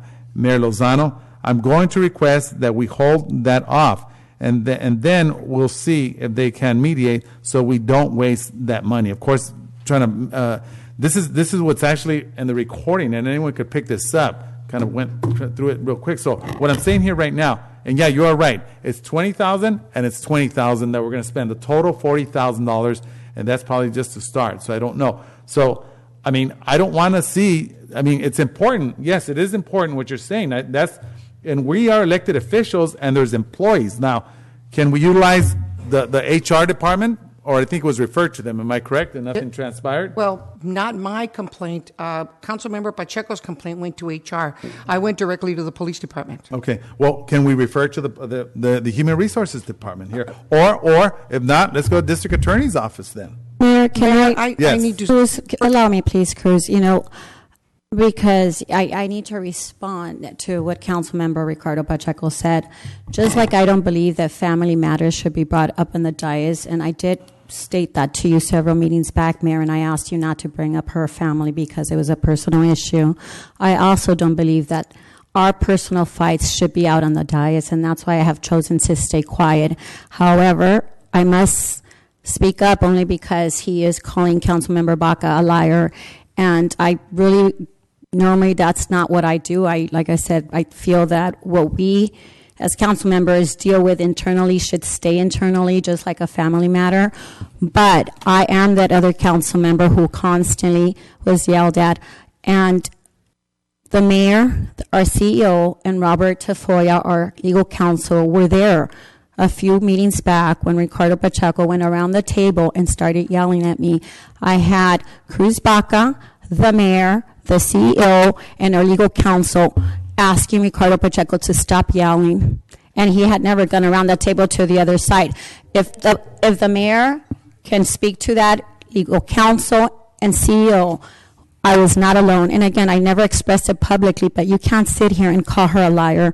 At this point, I'm being asked to speak up, and I'm going to have to. I've also asked the mayor to ask him not to yell at my ear, because exactly what he's doing right now, like sometimes when I'm trying to listen to the audience and I'm trying to listen to comments, he was making comments on my ear and the microphone is off and the audience cannot hear it. And I'm having a really hard time hearing the council, the discussion. And I've also asked the mayor privately to ask him not to do that, because that's inappropriate when I'm trying to gather my thoughts and make a point. And there was conversations happening in my ear. So I'm sorry, Councilmember Ricardo Pacheco. I've never expressed it publicly, but I have to. And Mayor, again, CEO and legal counsel were all there. This is not just me by myself. And yes, when they did ask me from the police department after Councilmember Ricardo Pacheco made the complaint to describe that incident, I described it fully, truthfully, and I shared the same exact thing. So I'm not coming up with the story now. This was several weeks back. So I agree with you, Mayor, but it starts with us. We need to make sure that right now you are the leader of this dais. I think you should let the investigation move forward, because if I were you or anybody else, I wouldn't want to be accused of one way or the other. This is something we should just take off our hands and really just put it in the hands of the professionals. Clearly, we're not capable as elected officials to mitigate this. It's time to turn it over to someone independently to help us figure this out. And as a leader right now, I'm asking the mayor to just take control of the meeting and let's stick to the issues. I'm sure our residents and anyone listening at home is finding this just to be a little too much, as I am right now. Mayor, I'm asking, let's just move forward. Put it in the hands of the professionals. Let's not give any indication that it may be a bias investigation. Let's just get rid of it. Let someone do it independently, and let's just move forward. Thank you, Mayor. Well, Mayor, I haven't spoken. Hold on. Councilmember Monica Garcia, and then we'll give it to you. But I was Thank waiting. you. I gave Susan the... No, but allow her, because you had already spoken, so we'll get to you real quick. Go ahead. Yes, I just want to say that, there are people here on this dais that love to play the victim. They love to play the victim. And I see people nodding their heads because, you're not fooling everybody that is here or listening. You may believe that you're fooling them, but you're not. And what we know that you work with people in this audience to come and attack us week after week. And people will ask me, how do you do it? How do you stand, all those attacks that happen every council meeting? And we know that you're behind them. So when you ask the mayor to, bring leadership and stability, look in the mirror. And you need to also talk to the people that you work with. And you also need to, follow that same rationale, that same motto. You guys are definitely part of this negativity. And in fact, when you had the majority, Greg Tuttle, who you work very closely with, came up to this dais or to this microphone and said that the negativity was going to stop. Why? Because you guys have been in control of it. And people see it. People in this community know it. They come up to me and they say, how do you do it? We know what's going on. But, you think that you're fooling people. You're not. So I say, if you really want peace on this council, then we all are responsible. And I've said that before. So when I remember that closed session meeting where we took up the item, I clearly remember Ricardo Pacheco saying, okay, Cruz, then let's mediate. And Cruz Baca said no. So, okay, that was very clear. Then we took a 5-0 vote to have this investigated. Then we come out to open session, and it was a completely different story. You have the person that, claims to be the victim, and, she was here saying, no, that wasn't what I wanted. Well, now we have the opportunity. Like the mayor said, let's start today, every one of us. Let's agree that we're going to have this mediated. Why do we want to spend $40,000 or more on this? You guys earlier were just talking about giving money away, which we're not even doing on another project. There is no money necessarily. But now here, it's convenient for you to give away the $40,000 because it serves your purpose. Let's have this mediated. And if we feel like this is not being addressed in the way that we want it, then we can escalate it, and then we can have the investigation and spend the money. But why don't we do this in good faith? Why is that so difficult? And, I've heard Ricardo Pacheco, it would be nice for you to say yes, and why don't we all participate in this? Because, like I said, too many people sit up here and they love to play the victim. Let's all take responsibility. Let's all own it. Thank you. Well, no, I have to address hold that. on. It's Councilmember Cruz Baca. Go ahead. You let me know if I need to. Oh, go ahead. You keep saying, see, this is a problem. You keep making allegations that are absolutely false. I've stated that I've been on the dais 10 years, 4 years as an elected city clerk. I never said a word because I sat there quietly typing.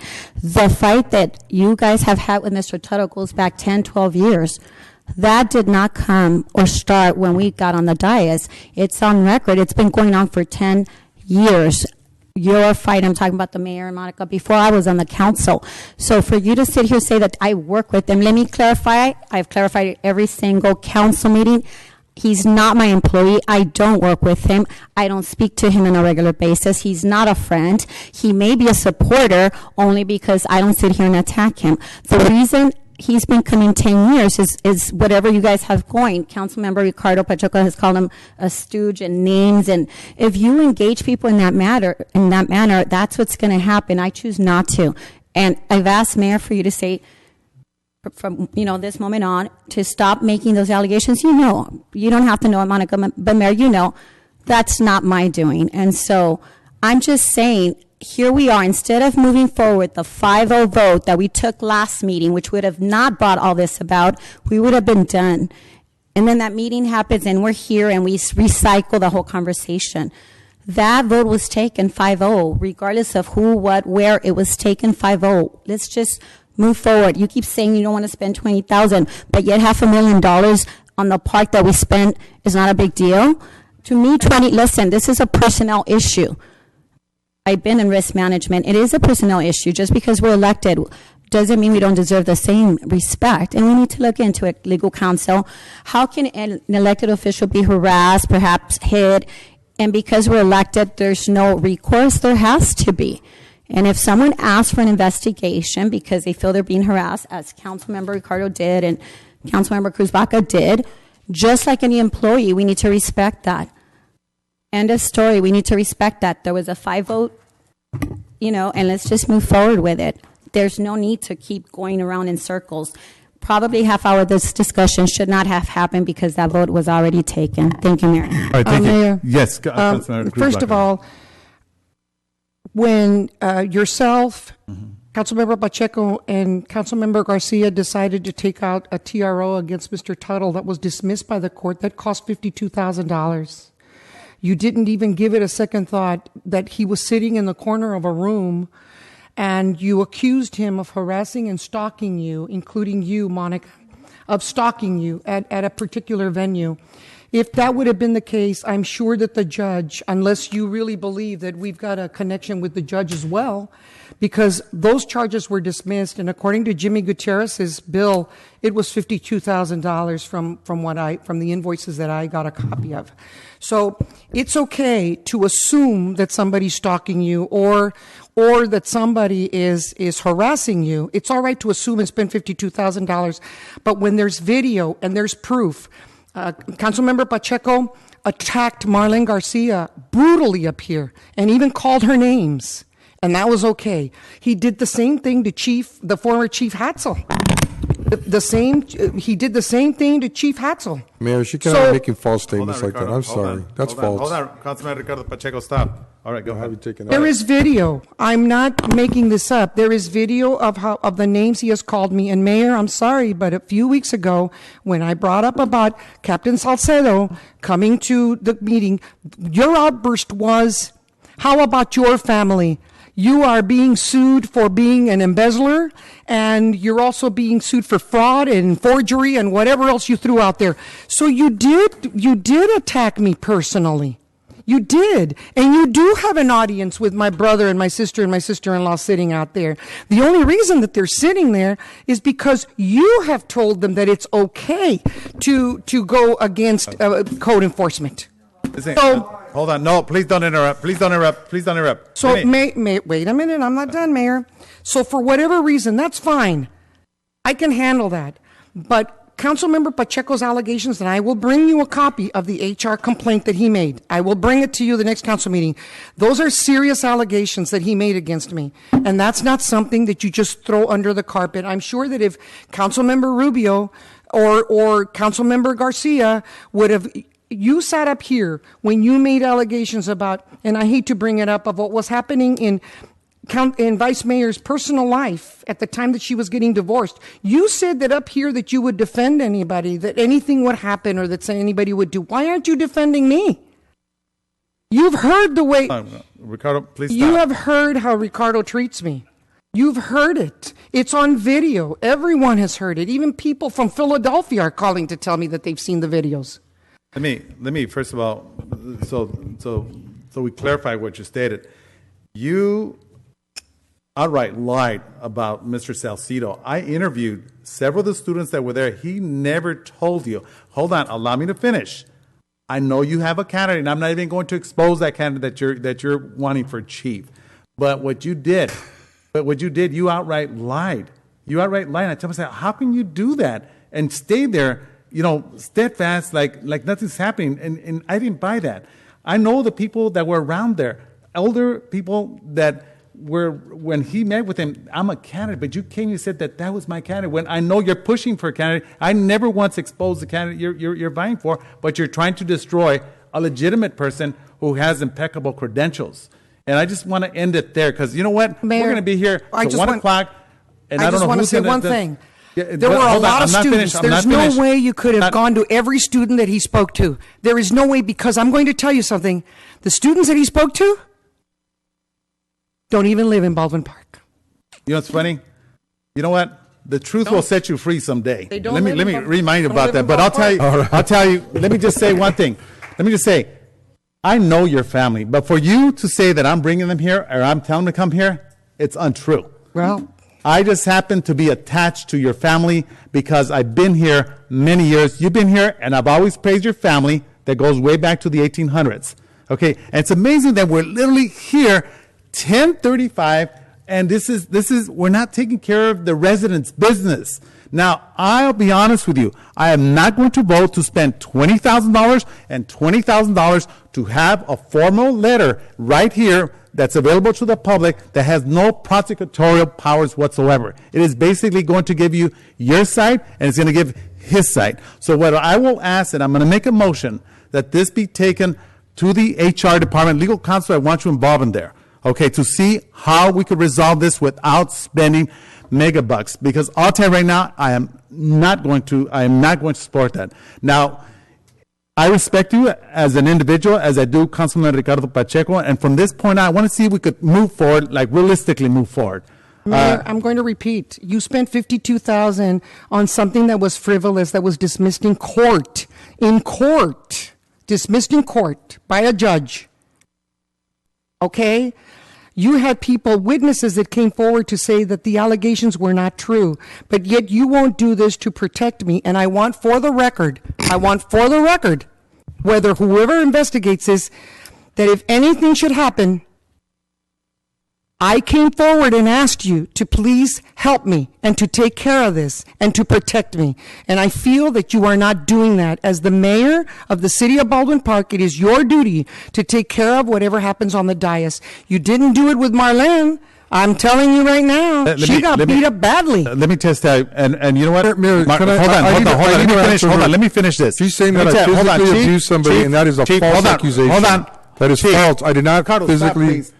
Chief, I want to take a statement what she's saying here today. We are elected officials. We're not employees of the city of Baldwin Park. So I want to make certain that she is well taken care of.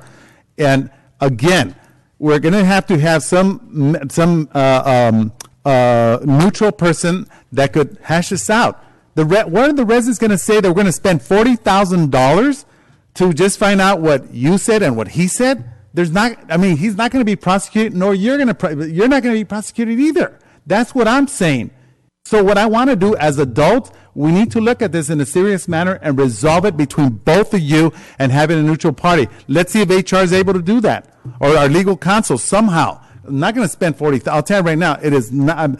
I am concerned about your safety, as I am concerned for his safety as well. So that's. I just want to make that very clear for the record, so that everyone knows what I'm talking about here. I'm not going to have a law firm give us a paper, $20,000 paper for both of you, $40,000, and just giving us a little report. So it's okay for you to have spent $52,000, but I'm asking you to protect me and to get this resolved. You won't spend the money to do that. I am protecting you by going to this mediation. Well, I am. This mediation I am not in will again have no. Then you know what? Let's take it to the district attorney's office. You know what? Let me make a motion. I'll make a motion. Let's forward this to the district attorney's office. That's my motion. Is there a second? I'll second. Okay. Any objections? Okay. Then we're going to forward it to the district attorney's office. Again, you know what? There's no. Well, okay. Just send it to the district attorney's office, legal counsel. Those are the instructions.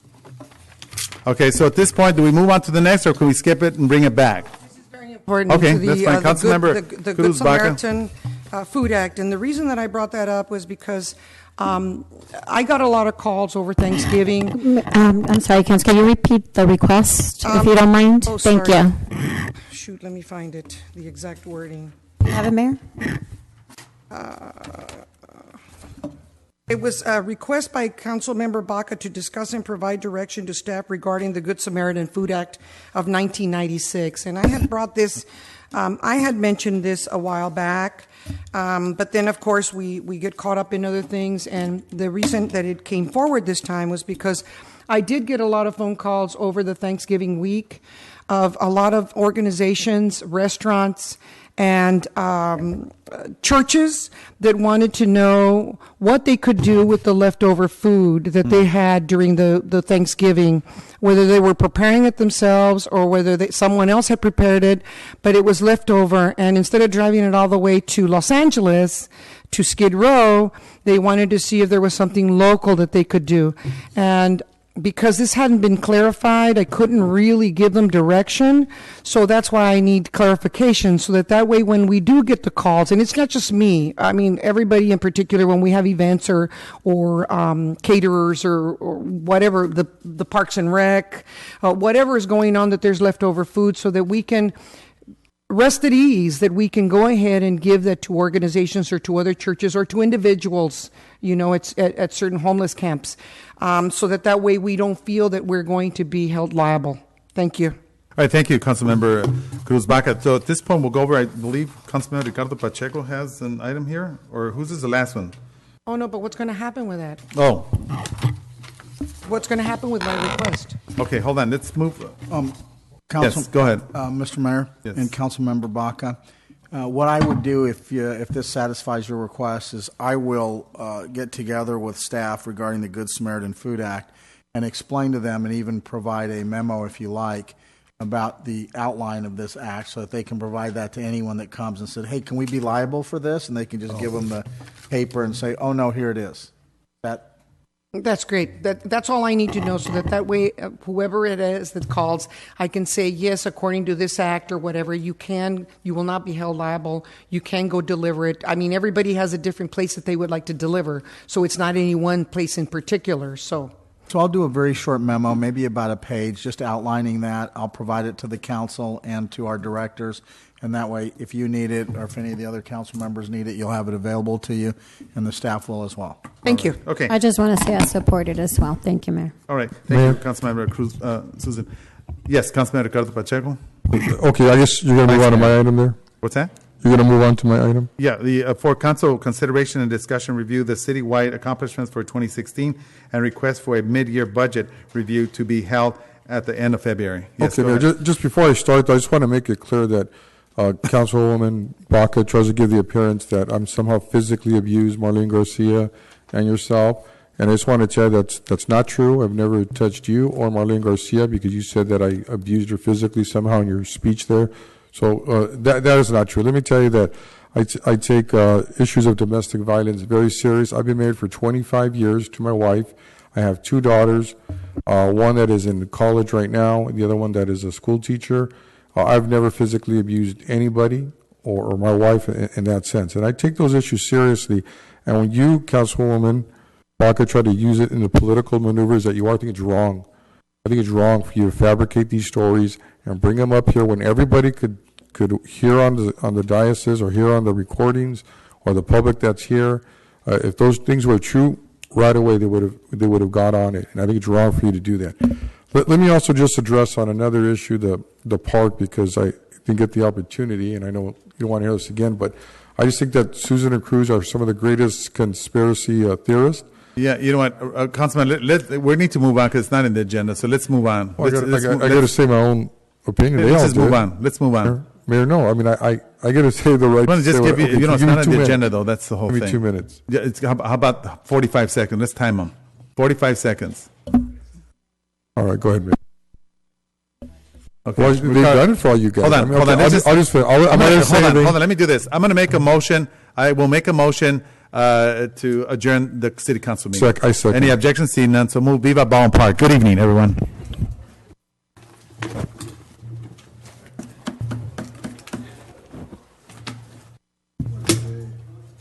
Yeah. Yes, ma'am. I'm going to forward them myself. I'll forward both complaints to the district attorney. His and yours. Shannon? If you need, Hey, I'm sure that you hey, can Gene. the police department, because I did Gene, pick up your phone.